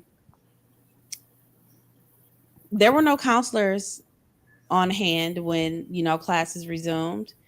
Those things are not presented to us as an option, or not even as an option, but it's not the first line of defense. The first line of defense is usually, you can't sleep. Okay, we'll give you depressed. Let me give you some medication. And, people don't attempt to talk to us. We don't attempt to talk to each other.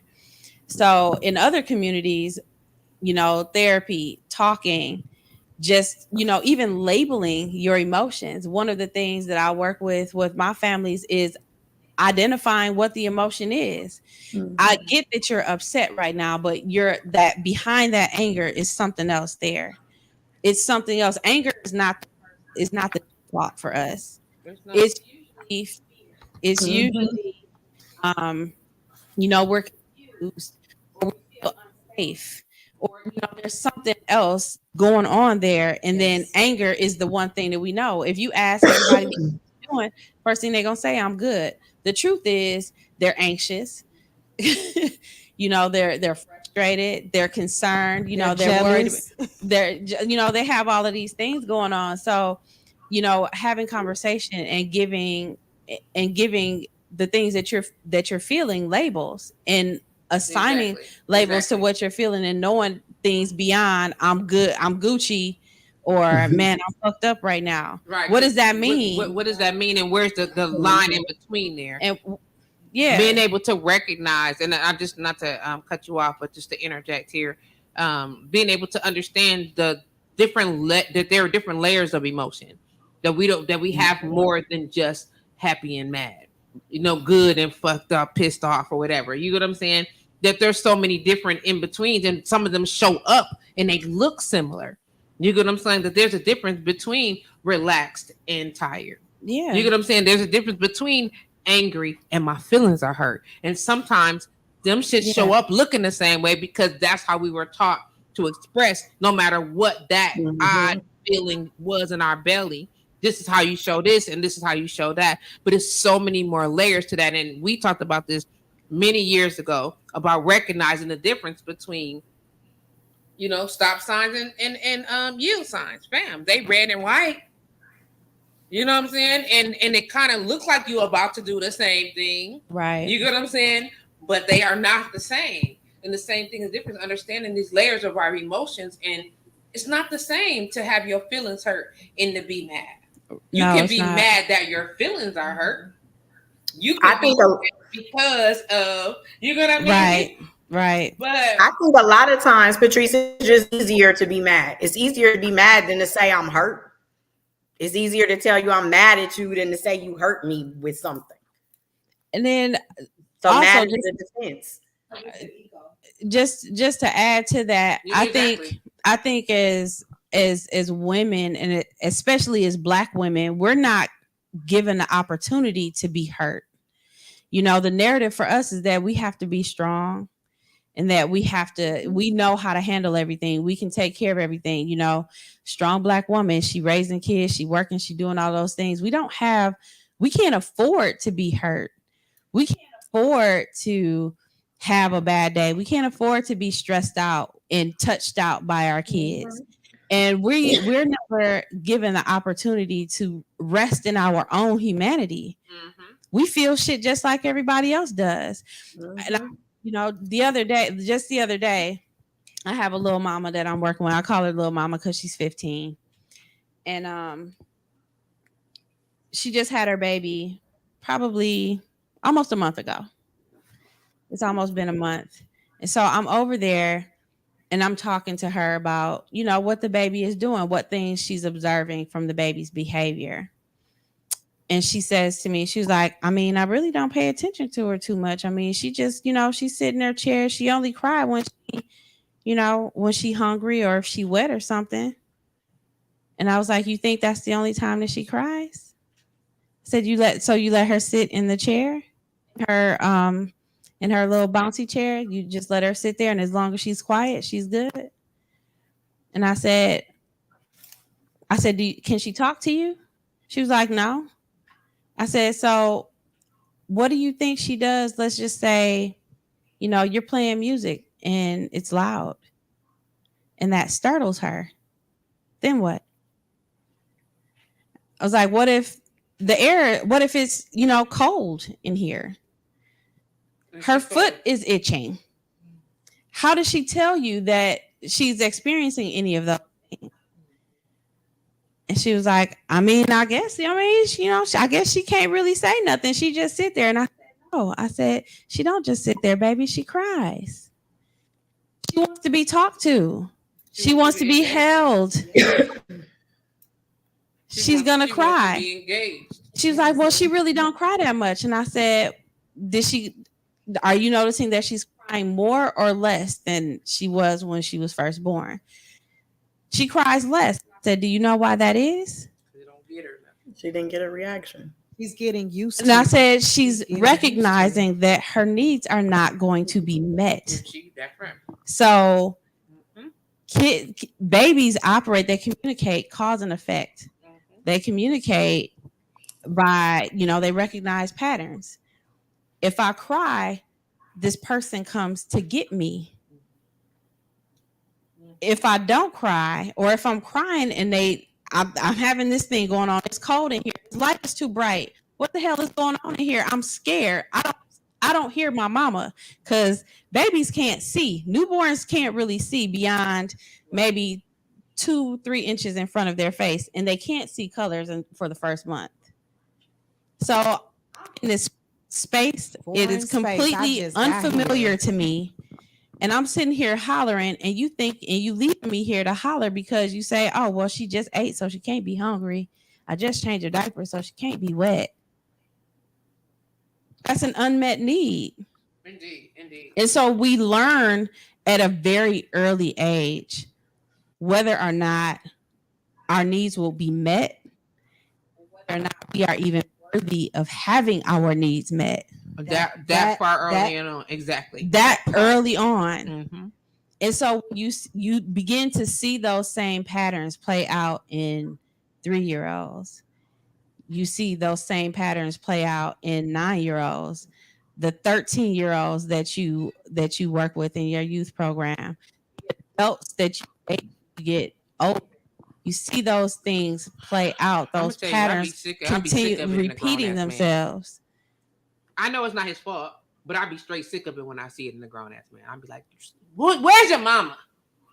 That's what I'd be wanting to do. But he won't. Yeah. But I'd be looking at it like, are you is that a thing? Yes. You know what I'm saying? Because that's all you can do. That's all you can do. And then you baby. Hey, pumpkin.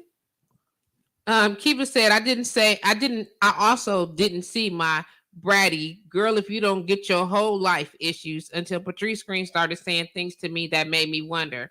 I actually started looking at myself in a whole other sense. I actually started to realize that my foolishness was my trauma all this time. And then, it's different for everybody. So those of you that have multiple children, and I'm going to reference children a lot because, it's occupational hazard. But then also I think babies and children are just so fascinating. Like kids are wise as fuck. We really don't give our babies credit. They know a lot more than we think they do. They are more spiritually attuned. Yes. They are more self-aware. They don't have a concept of fear at all. We put those things into our kids and we stifle them as they go about life. So me referencing kids, it's really a metaphor for even us as adults, because we're all, even as grown people, we're all walking around here. We're just, big kids in adult bodies. Mm-hmm. But I forgot what I was about to say. Go ahead. I feel like those children, though, grow up to be the adults with children who don't know how to handle not getting their needs met still. So then now we're looking for our children to meet our needs. And those tantrums that we had as children, now we're having those tantrums on our children because our children are not doing the things that we didn't teach them to do in the first place because we didn't know. Right. So now it's just a whole cycle of suffering. And I think it was my kids, just watching my children as they're growing up, is what prompted me to start healing my inner child. Because seeing my oldest son cry, and I'm asking him, why are you crying? And I started to recognize the things that he was saying was things that I probably felt at one point in time before I brushed it off just as that's just how it is. Right. And I said, damn, okay, I got to heal that within me so he doesn't feel like that anymore. Absolutely. Because I know how many times I left him hanging probably when he was playing basketball and I was too busy working. Mm-hmm. Because all my life, I never had nobody show up for me. And that became normal. It became so normal that I didn't think my children would be affected by me not doing the same thing. Indeed. So Deidre said we saw yelling in our household so that we didn't. So that's what we do when we get mad and upset until we learn how to deal with it differently. So my mom grew up in a very intense home. My grandmother was something else. Okay. My mom was the only girl, and there she had like 7 siblings or 6 siblings or something. She was dead smack in the middle, only girl. So we know Southern child, only girl in a house full of boys. That's a rough situation in multiple ways. Okay. But my sister and I were lucky to the fact that at some point in time, early on in our childhood, my mother made a decision to try to do something different with us. I don't know in her mind how successful she feel like she was, but when you look at me and my sister, and we look at my cousins, and we look at my uncles, and whatever the case may be, and whatever, we're very different. Our behaviors are different, our expectations, our habits, all of that is different. So when I try to remind her, I said, so please notice the differences and notice how some of them mimic their brothers, that mimic your brothers or their fathers' behaviors, or their parents, their mother, and how we don't. So it may not have been all of the habits or the lessons learned or whatever, but there were quite a few that there were some changes made or whatever the case may be. There was quite a few experiences, and I don't know what happened that, you know, my grandmother treated the grandchildren differently than she did, you know what I'm saying, as a thing, whatever, but she also recognized some things. And so not so much that they just treat the next generation differently, is that they learned something. You get what I'm saying? By the time the grandchildren come along, and they was like, oh, you get what I'm saying? So now we got the grandparents treating us differently, or the grandmother treating me differently, on top of my mother and them teaching or trying to learn to finagle through this odd space and make better decisions regarding my sister and I, and how she handled us, even down to discipline. You get what I'm saying? For everything. Like instead of the massive whooping. Now, don't get me wrong, baby. Teresa, she kind of quick. I'm just saying, so I'm gonna say that she kind of quick. Mama T, baby, you know what I'm saying? And she was small. She got a jab in that step. It was smooth. I'm just trying to explain. So, nonetheless, you learn these things. You know what I'm saying? Which is how, and her having a conversation with me, saying, "This is how I was brought up. This is the things that I know, and these are the things that I know that are not okay."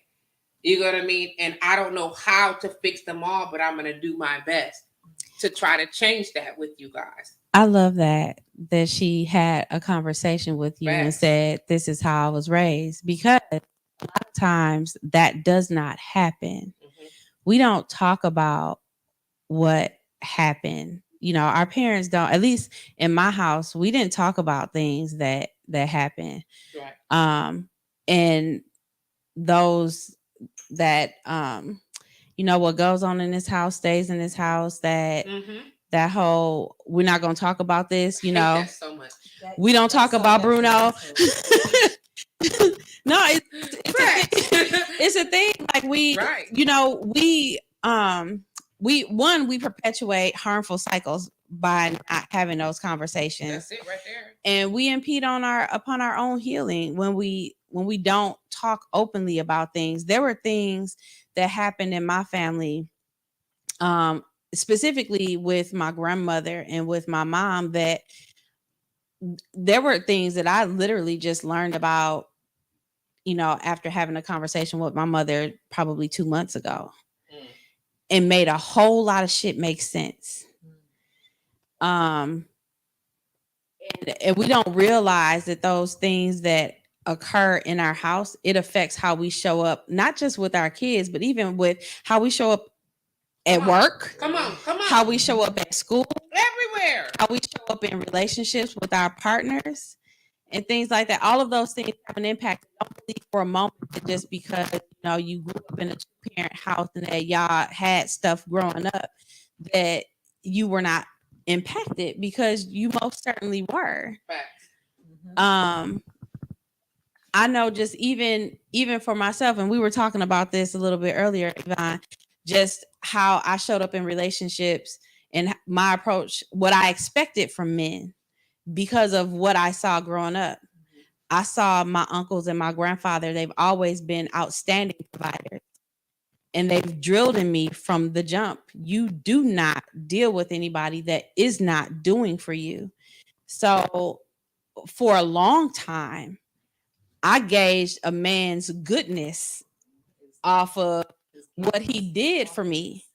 because I dealt with abandonment because my uncles and my grandfather and even my father, they would not be around. They wouldn't be there to support me on a day to day, but they might show up, once every 6 months or guaranteed on a birthday or something. And they always had a gift in hand. And that gift was usually money or a bike or something like that. So for a long time, I gauged whether or not a man was good or not for me based on what he did for me.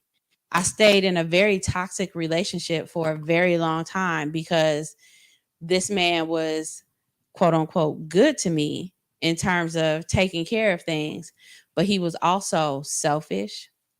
He was emotionally unavailable. He was narcissistic, well, not narcissistic because I won't say that. That requires like a whole clinical diagnosis. And yeah, he had narcissistic behaviors. And all of those things. He was abusive. And even with that, I didn't realize for a long time that I was even in an abusive relationship because I didn't let this man whip my head. I saw abusive relationships growing up. I saw my aunt's boyfriend. I saw one of my aunts get choked out rather, by her longtime boyfriend or fiance. And I promised myself that I would never let a man do that. You can never put hands on me. So I thought if you raise your voice to me, you try to put hands on me. If I fought you, nigga, you're not abusing me. Facts. But being in a relationship where you constantly having a fight, that is abuse. Yeah. Somebody telling you ain't shit, you ain't never gonna be shit without them, you can't do nothing, talking down on, that is abuse. Somebody using the fact that they give you money or that they provide for you in some way or another as a means to control you, that is abuse. Mm-hmm. I was in an abusive relationship for 12 years and had no idea, all because I wasn't getting my ass whooped. Indeed. I was also wanted to touch base on that. I think the word narcissist comes to mind so often for many of us because we learned that the selfishness that comes along with that and all of the controllingness that happens in the deferment of ideas or whatever the case may be. And recently, after doing a little bit more research on that, and then now and with this conversation, I was like, okay, narcissist is the easy word for us. I get it. Mm-hmm. Because I feel that way too. Some folks, I say quickly, well, you got some narcissistic behavior. But I realized just now in this moment that maybe it just wasn't the narcissism. Maybe it was your inability to express how you feel. Mm-hmm. Maybe it's your inability, your lack of tools. Your toolkit is short, folks. Right. You get what I'm saying? And I'm not making no behavior to mistreat somebody because you don't know how to say, I don't like that. Or because you don't know how to say, I would like you to, or could we, and I need this, because you don't know how to say those things, or because you're uncomfortable saying that because of ego, emotion, whatever the case may be. I won't make excuse for it. However, I think it's time to acknowledge that a lot of the confusion that comes along and it's assumed narcissism is literally brokenness. It's brokenness and it's lack of communication skills. Yeah, they toolbox is short. Fam. Their toolbox is short. Absolutely. And also, just keeping it funky, our toolbox is short. Exactly. Because, I see a lot of things, memes and whatnot floating around on social media about what you not gonna do and how you should conduct yourself in a relationship. Oh, if a man ain't doing this, then I ain't doing, and you're not finna what you doing to me, deaf, and yada yada yada. And a lot of times, women, I feel like we expect men to know what we want and what we need from them, and when they don't, it's, oh well, I'm gonna cut you off. And some of these dudes, they need to be cut off because they don't mean you no good, and they're not going to be good for you. They're not going to be good to you. Right. But there are some people, there are some men folk, and there are some women folk, and all the other folk in between. Let's be inclusive. Mm-hmm. There are some folk that you really just need to say, let them know. hey, this is what you did, and this is how I received it. Whether it be, I text you and you didn't text me back. And to me, I took that as you weren't interested. Oh no, it wasn't that I wasn't interested. I think you text me and I must have been in the middle of something and I just forgot to hit you back. So now you've dropped something completely. Exactly. When it could have been a conversation. That's fair. That's fair. Right. But you know what I'm saying? We all have our neediness. You know what I'm saying? There's excessiveness. Yeah. There's a thing is excessiveness. Some fam, I'm not going to be on the phone with you while I'm working. Right. Okay. Right. Like there's some people, I know a guy whose girl is wanting him to be on the phone with him.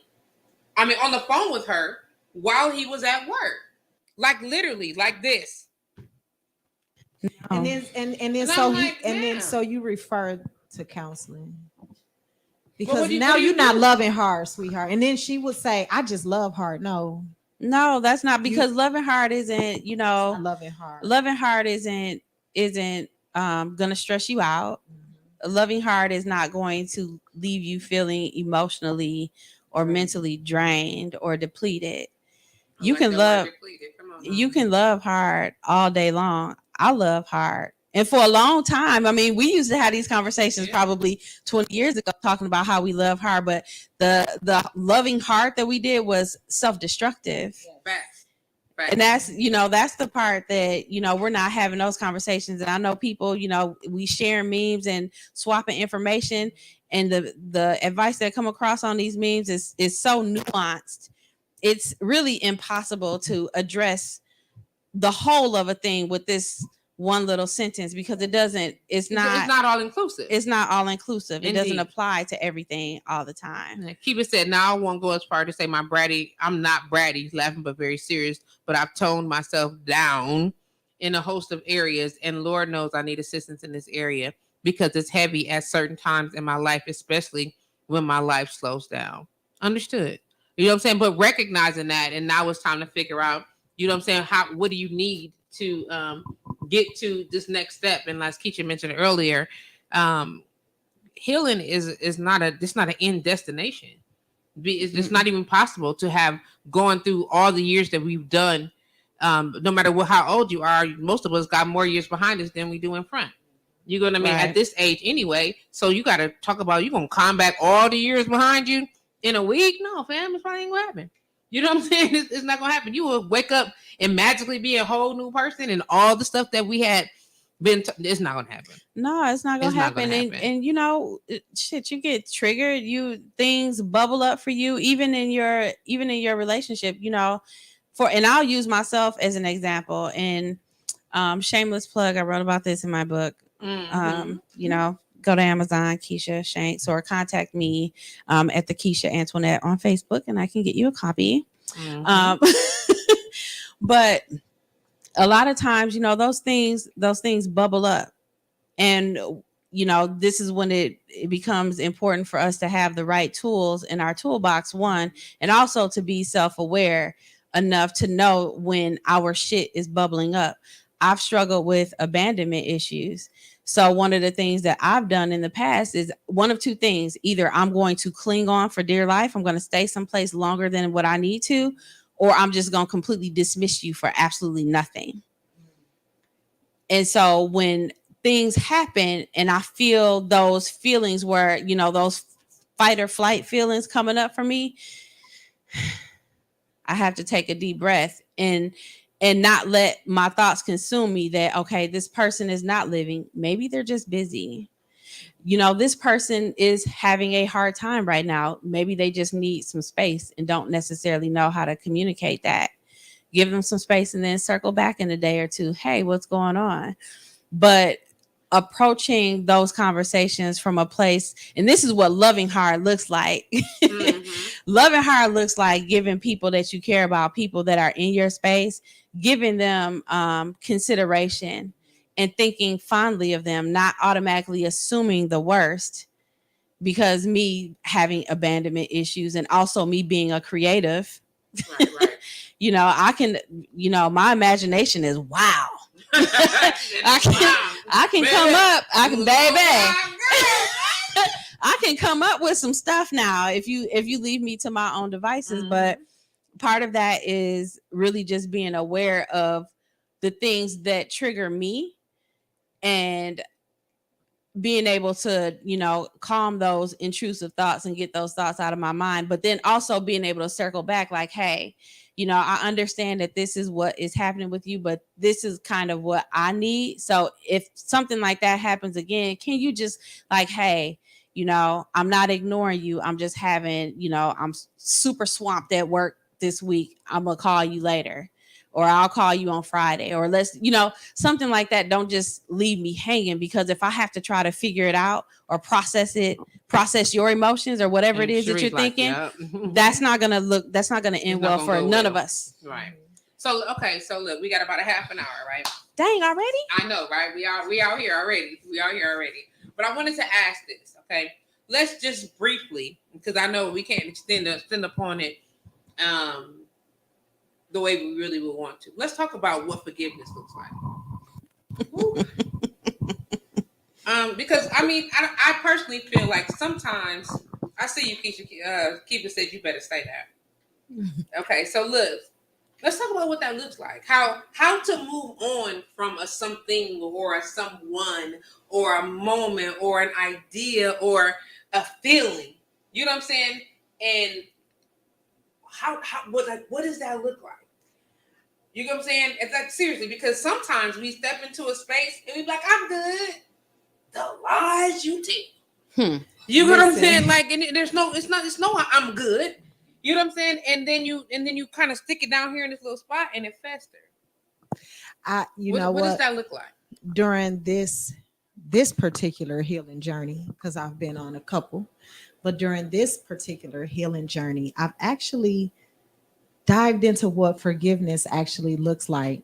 Over the years, I've always said, okay, I forgive this person, but was still visited with the same demons. But I found out I was forgiving everybody but myself. And I was forgiving them for doing the things that made me feel some type of way, but didn't forgive myself for allowing it. Didn't forgive myself for allowing myself to go too far into things that I shouldn't have. And I held the blame on. I held myself more accountable for other people's actions and decisions than I did to them. So even in this healing journey, just being honest, just a recent situation that just kind of came up, and it really tested whether I'm really healing or not. And this situation is just something over the past 5 years. This person has been doing the same thing to me for 5 years.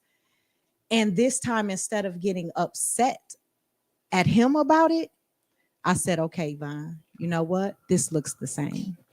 It smells the same and it feels the same. Now, what are you going to do? And instead of allowing myself to do the same things that I would have done in the past, let me just show you better. No, I decided, let me show me better. Because at the end of the day, I'm the most important person in my life. And if I keep allowing myself to be triggered and affected by things that people are just going to do, I can't correct their actions. So the forgiveness came for me with letting go of the outcome that I wanted to see. All right. And that's where it really, really started to hit me. Yes, you wanted this, and yes, it looked real to you, and yes, you thought you could have it, but this person made another decision, and that's what it is. And so detach yourself from whatever you thought was going to happen. And let's see what your journey needs to look like for you to get to where, because they found their happiness. And now you need to find yours. And that's what you should have been doing in the first place, instead of always letting somebody else decide for you what type of situation you're going to be in. So just that forgiveness of self really, really helped me, and detaching from the outcome really, really helped me. And I think if we all think about that, like, yeah, I wanted to see this happen, but this is not what's happening. So what do I need to do to still see this happen for me outside of this person? I love it. For me, forgiveness really looks like holding on to what belongs to me. A lot of times when we are operating from a space that forgiveness does not dwell in, we take ownership of things that we have absolutely no control over.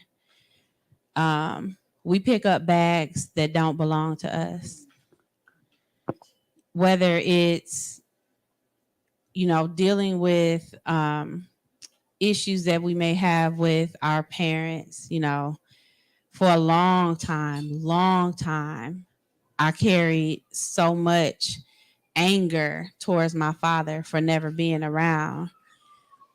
And it wasn't until I was 35 that I had a conversation with my father, and I finally became liberated from that, because it was in that conversation that I realized this man had no capacity whatsoever to be the man that I had imagined him to be in my mind. The father that I wanted and the father that I needed, he couldn't be. The mother that I needed and the mother that I wanted, my mom could not be.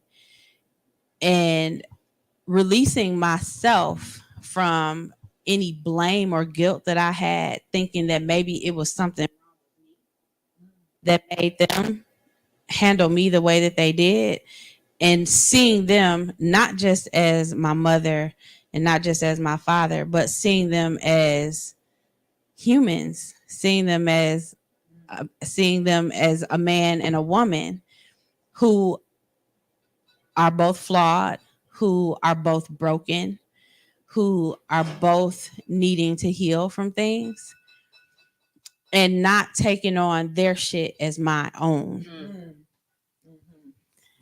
So for me, that's where forgiveness comes in. And then it's also, I look at just using the relationship that I was in for 12 years of my life. That was from the time I was 18 up until just before my 30th birthday. That was abusive. It was a toxic relationship. And for a long time, I was angry at him because I'm like, he did all of these things to me. But I also had to recognize the role that I played in my own undoing. He did all of these things, but I didn't have to stick around for as long as I did, because quiet as kept, I knew he wasn't the one when he asked me to marry him, and I was like, immediately no. But I still stuck around. So forgiving myself and extending grace to myself for that, because yeah, he did all of these things, but I empowered him because I was dealing with my own stuff or not dealing with my own stuff at the time. And giving myself grace and forgiving myself for being hurt and operating and living in that hurt and in that brokenness instead of being intentional about my own healing at that time. I was young and growing, and whether even if you're old and growing, you're still growing, you're still learning, you're still evolving. It's the bottom of the cord. You gotta, yeah, Okay. yeah, there you I go. was trying to hold it, it kept clicking. There you go. Okay. We're constantly evolving and we're constantly growing. So not holding yourself hostage to the you that you used to be and the things that you once accepted for whatever reason, and growing beyond that. What you say, Sharice? What's your thought on that? You muted. You gonna unmute yourself? I was just really agreeing with everything that she's saying, and that first step in being able to forgive yourself. Yeah. Okay, hold on one second. You said you want to add one thing. And then the other thing that I wanted to add is in forgiving myself and not picking up things that don't belong to me is also setting boundaries, because I can forgive you, but I never have to fuck with you the same. Ever again? Oh, sorry. Let's go. My bad. I almost lost my Excuse my expression. No, that's what it is. Ever again, my nigga. But I don't have to deal with you in the same way. I love my father. He's not been the father that I've needed him to be, but I love him nonetheless. He is who he is, and because of my own healing, in some ways, I've been made better for it. But that's only because of my healing, not because of what he did. So catch that part.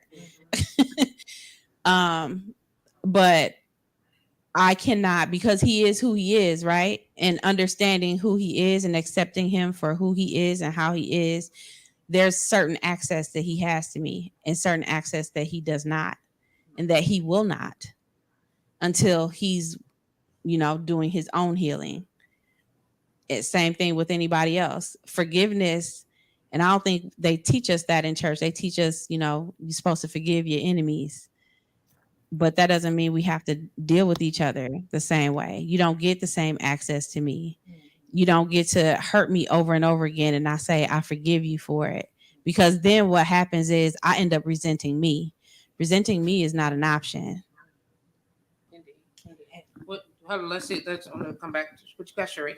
Did you want to add into anything to that? I just want to make sure that I'm still acknowledging that you're still. No, really, she said it all. It's part of my learning to forgive. I'm just really having to understand that you can't change people. You can change how you deal with them, but you can't change them, and that's just the bottom line. Understood. Keisha said something huge when she Is your said, mic on? "Yep, it's on." Can you hear me? Yeah. Keisha said something huge when she said people having the capacity, because some people just don't have the capacity that you need them to have at that time to fulfill whatever it is that you're looking for. And so not blaming them for not having that capacity, because everybody has a different background. Now I know through my healing process what I require. Now I know that I require truth. You can't just tell me anything and then gaslight me to fucking death. Right. And play games with my head. That doesn't work for me any longer. And for so long in my life, I allowed people to play that position and I blamed myself. And now I just understand that, you know what? There are people, and it's not that they were intentionally doing something to fuck me up. They just didn't have the capacity to be exactly what I needed at that time. And your good intentions mean nothing to me, because if your good intentions are not making me feel good, we got a problem. So just to kind of wrap up here or whatever, and just to throw this out here, like I'm all for it. I hate the concept, and I can say this: they made me.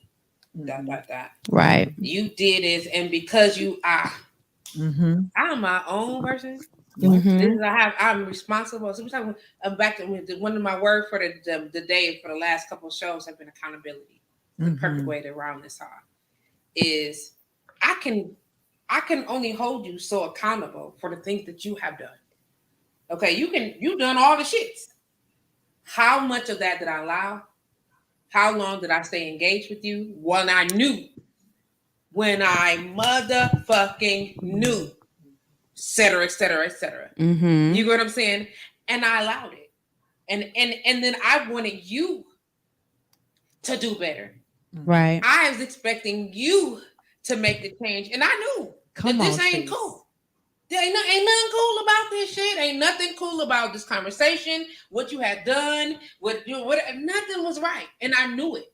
But I sat down and I'm like, well, eventually you're gonna make the apology and then everything's gonna be great. And it's gonna be I'm at a point right now on my journey where I understand that that's just not how it works. Yep. No. Okay. And to be able to really be okay with myself, you get what I'm saying? I have to be accountable for the things that I've allowed, for the extended amount of patience, quote unquote, that I had, for the things that I made way for. Not just that I allowed shit, I set you up to knock them down. Right. Yep. You get what I'm saying? And it's this type of honesty with myself that I encourage for everybody. Like, know yourself. Because that's what'll set you free. Start building into understanding you. We talked. Y'all mentioned. Y'all said to figure out what I needed. In my mind, I understand the concept of me trying to figure out what I need. But again, in the space that I'm on this particular part of my journey, it's not for me to determine what I need because of what, of course, spiritually, I understand that I got everything I need. Yes, come on. You know what I'm saying? Yeah. That everything that I need, like if you showed up for here, there's something here I need to figure out what it is of you that I'm supposed to receive because the Most High brings to me the things that I need, and I have all the things that I need to be successful in the spaces that I'm in. The universe. The universe always says yes. Always says yes. The universe so always says yes. And where I wasn't a child, and I thought I may have needed my father to not say, I think it's best that she don't know who I am. I needed that to happen. Yeah. I didn't even know that. For me to be this woman, I needed for Rob to say, yeah, Teresa, it's probably not best that she know. And then for later in years, be like, no, she can't be adopted. That's my daughter, nigga. I needed to be on the grass of the amphitheater and be sitting next to my father at a concert and did not know it until I was like, Dad? Do you understand what I'm saying? I needed, like, so we think about these types of things and really submitting to the universe, giving grace and honor to the Most High for doing the things that He said, look, I got this. You know what I'm saying? Like, really trusting that, letting go of all the regrets, of all the things that I could have done, should have done, thought I was, whatever, in order for me to be right here where I am right now.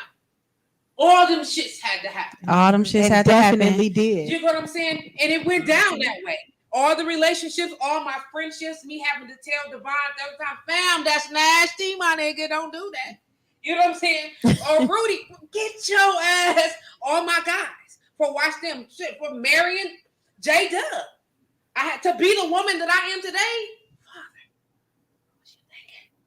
But I had to do it. But let me, you had to do it, but let me just go and say this because, you know, people that know me, I always say the universe always says yes. That's one of my little sayings, right? And what I mean by that is, you know, God never sends trouble your way. Come on. Never. And if you in church and they telling you that God sent trouble your way, get the hell out of Dodge, because that is not scripture. That is not of the Lord. Okay. That is not of Allah. That is not of Buddha. Whoever it is that you worship, whatever it is you worship, that is not the way the universe works. We all have free will. We all make choices. We all have things that we're working through and healing from. And our proverbial shit inadvertently affects not just us, but the people that we are surrounded by. Come on. So someone else's shit may impact you. Yeah. But one thing, and this is why I say the universe always says yes, because the shit that comes, the trouble, you know, they say weapons will form, but none will prosper. I'm about to preach, y'all. Let's go. Weapons will form, but they will never prosper. Trouble will come in your way.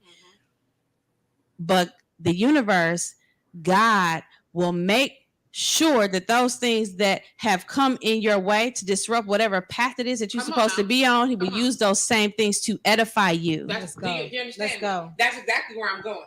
Let's go. That's exactly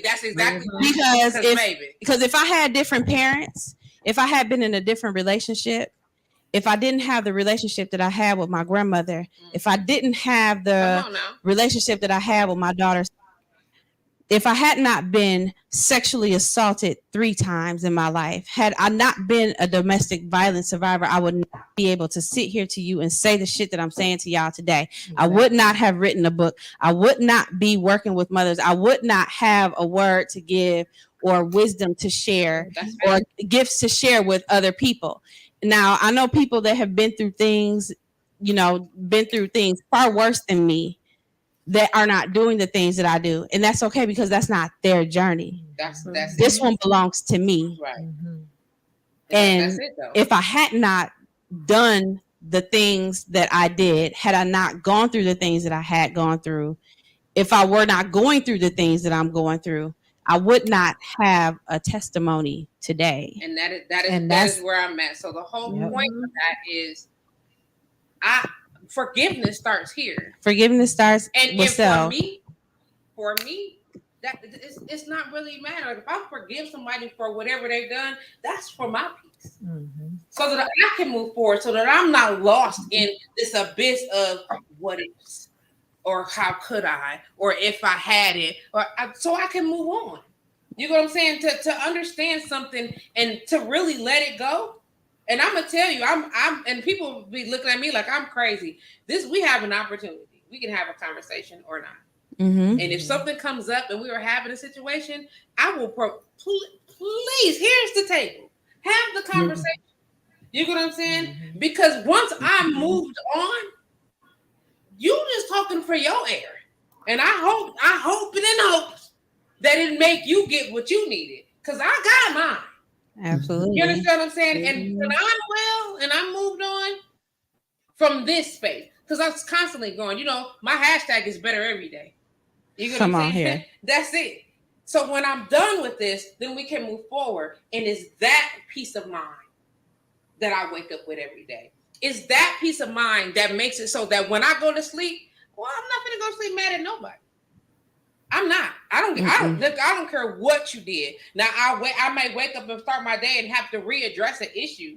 You know what I'm saying? Because something didn't get done or need some follow through or whatever. But what I learned in these almost 48 years on this life is I don't have time for that. Tomorrow is not promised. This next moment is not a guarantee. I could drop right here, right now. You know what I'm saying? Because it could be just that time. It could be just for that. And so what I refuse to take with me is the ugliness. Yes. I refuse to leave the animosity. And when we talk about my legacy, when you talk about the thumbprint, the footstep, the earmark that I've left in this life, it won't be that. It won't be bitterness. It won't be ugliness. It won't be the backbiting. No, ma'am, no, sir. No, ma'am, no, sir. And that right there is how I sleep at night.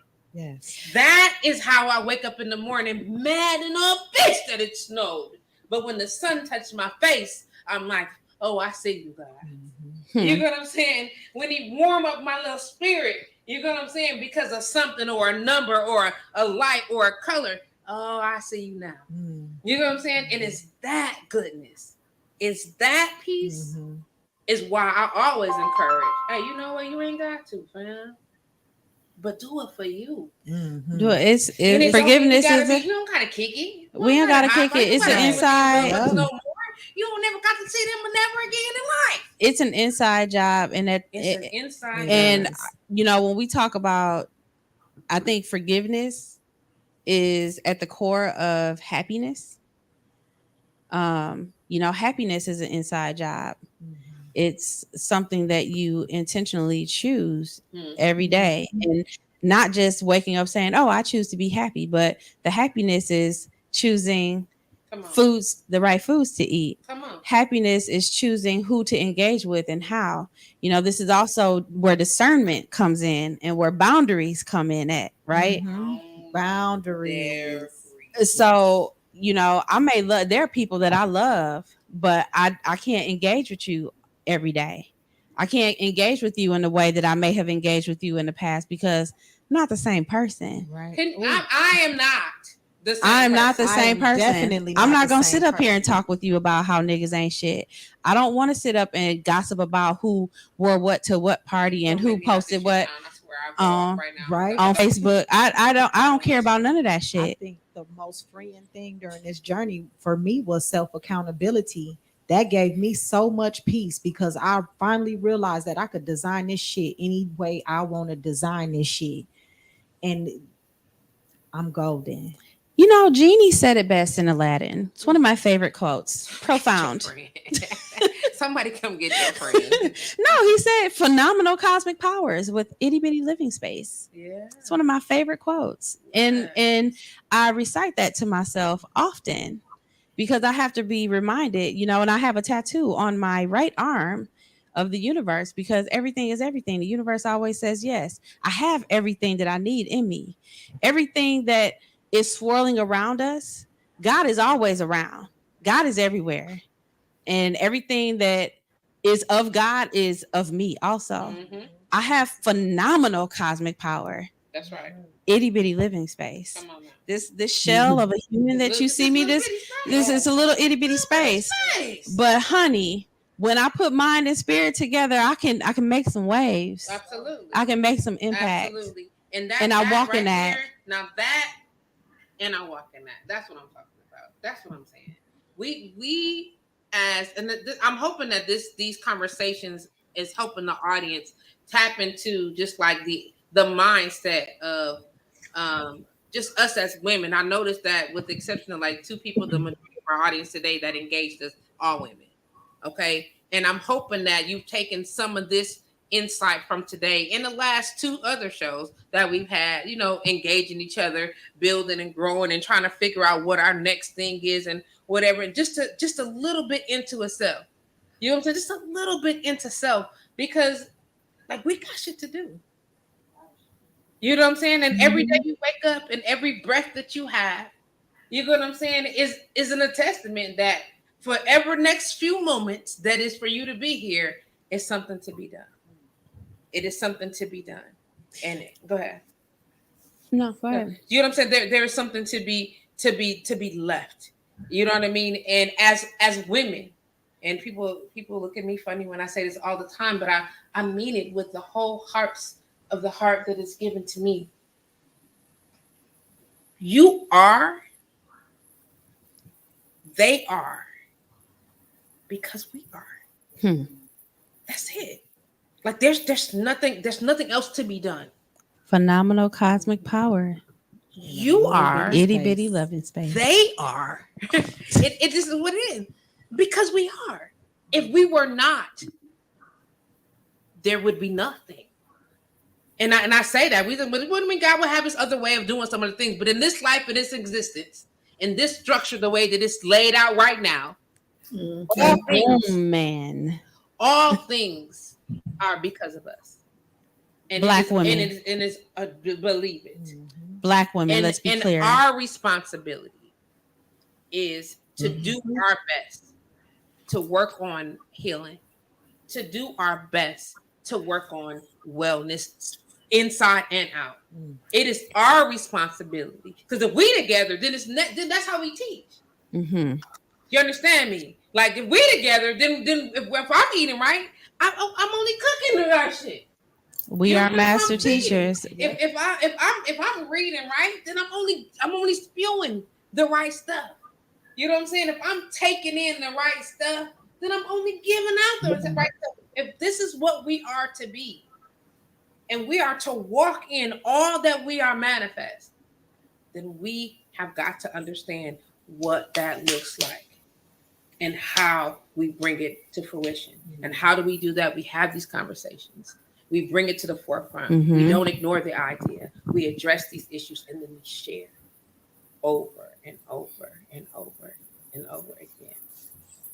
I want to shout out to my guests for today, Miss Sharice, all the way down in the NO, up in these people. Hey. I forget that we talked about having this what I call it, the food. Everybody bringing the food. What's it called? The potluck. Who all is coming to this potluck? Because I don't eat everybody food. Don't do that, because goddamn well it's gonna only be the good food. Don't do that. I mean, inviting everybody. Okay, I'm just making sure. I know you don't eat everybody food. Me neither. I can't eat everybody's food. Ours be dusty. Everybody can't cook for me. I don't want to touch nobody. Right. I'm just saying. They do be dusty. They do. Yes. And we said it. Come see. And I meant it. Right. Shout out to my homegirl. Best of wishes to you in the trap. And if you're welcome to come back next week, we got the link down. I got the system. I'm gonna take a picture so I can remember. Yeah, I'm gonna be hanging out with y'all next week. Indeed, that would be awesome. We would love to have you. We're not sure who the guest will be next week, but that is how I set it up so that we can all come in and be here when we are able and when we are available to one another. The door is open 1 to 4 p.m. Central Standard Time. If you know the address, you know the link, then come through. You know what I mean? Because that's what we do. And we'll hang out, we'll eat, we'll talk, we'll laugh, we'll love, we'll build, and then we will work through some more of our healing. You said along with their nails. You know what, Kiba, you so nasty. I know you're talking about people food and they nails be nasty too. dusty. I'm so sick of y'all. Shout out to my She ain't homegirl lying. Keisha. Antoinette is in the building. The mamas. It's a phrase that you use. What is it called? I save babies. I save babies. And Yeah. that is the way to look her up. How do we find you on social media or into Amazon? Keisha Shanks on Amazon if you're looking for the book. On social media, Facebook and Instagram, I'm at the Keisha Antoinette, and that's spelled TheKishaAntoinette. And I don't tweet much, but sometimes I do on Twitter. I think I'm the Fairy Trail Mama. Indeed, that's the fairy trail. Is she true? That's the whole situation. We'll talk about that. Shout out to my girl, Yvonne, for being in the building. What's good, Mama? How do people find out more about Freshworks and what Freshworks got going on? I am on social media. On Facebook, I am Yvonne Echoes or Freshworks Mobile. That's works with the E instead of an O. Also on Instagram, I am Black Diamond Miners. Look at that. Oh, and I forgot my business page, Yemoja Wellness Group on Instagram. Spell it. Also, YEMOJA Wellness Group Indeed. on Facebook and Instagram. Well, and that would be my time. It's your girl, JustPatrice, live with JustPatriceBlowRadio.com. Welcome to Mondays, baby. You know how we getting down. It is March. And it is a celebration of all women. And I'm happy to be here with my sisters. Glad that you all have joined us. Don't forget to share the video, tag us in, post it up, talk shit a little bit, and I will respond in shit talk in return. Believe it. Until next week. I holler. Adiós míos, papi. No puedo dejar de sentir una especial de manera de usted.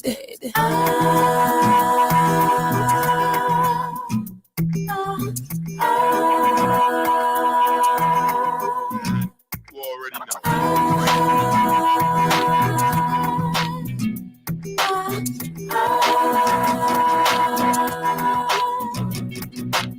Sometimes it's hard to explain how you feel when your troubles are weighing you down. And it's hard to accept that the world has your back when you cry and there's no one around. But it's okay, girl, to take a day, girl, to regroup and to relax your mind. I know your pain, girl. Trust when I say, girl, that tomorrow is gonna be alright. Breathe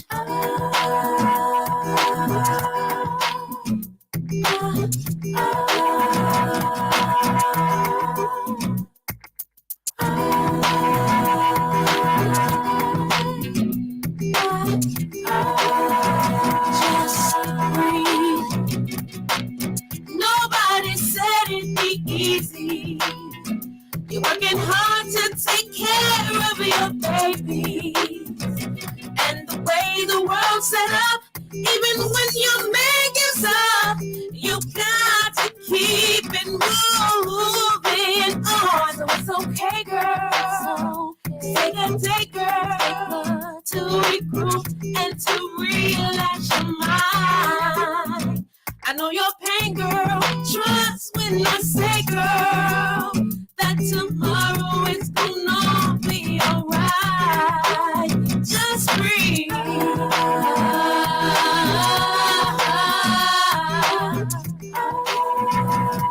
Just breathe. Just breathe. And lay your troubles down.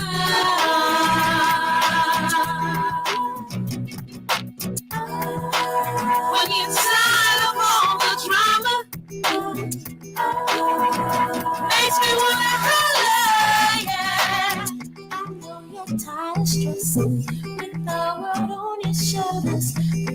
Breathe in, breathe out, let it go. I know you're tired of stressing. I know, yeah. Breathe in, breathe out, let it go. Let it go. Let it go. Let it go. Let it go. Let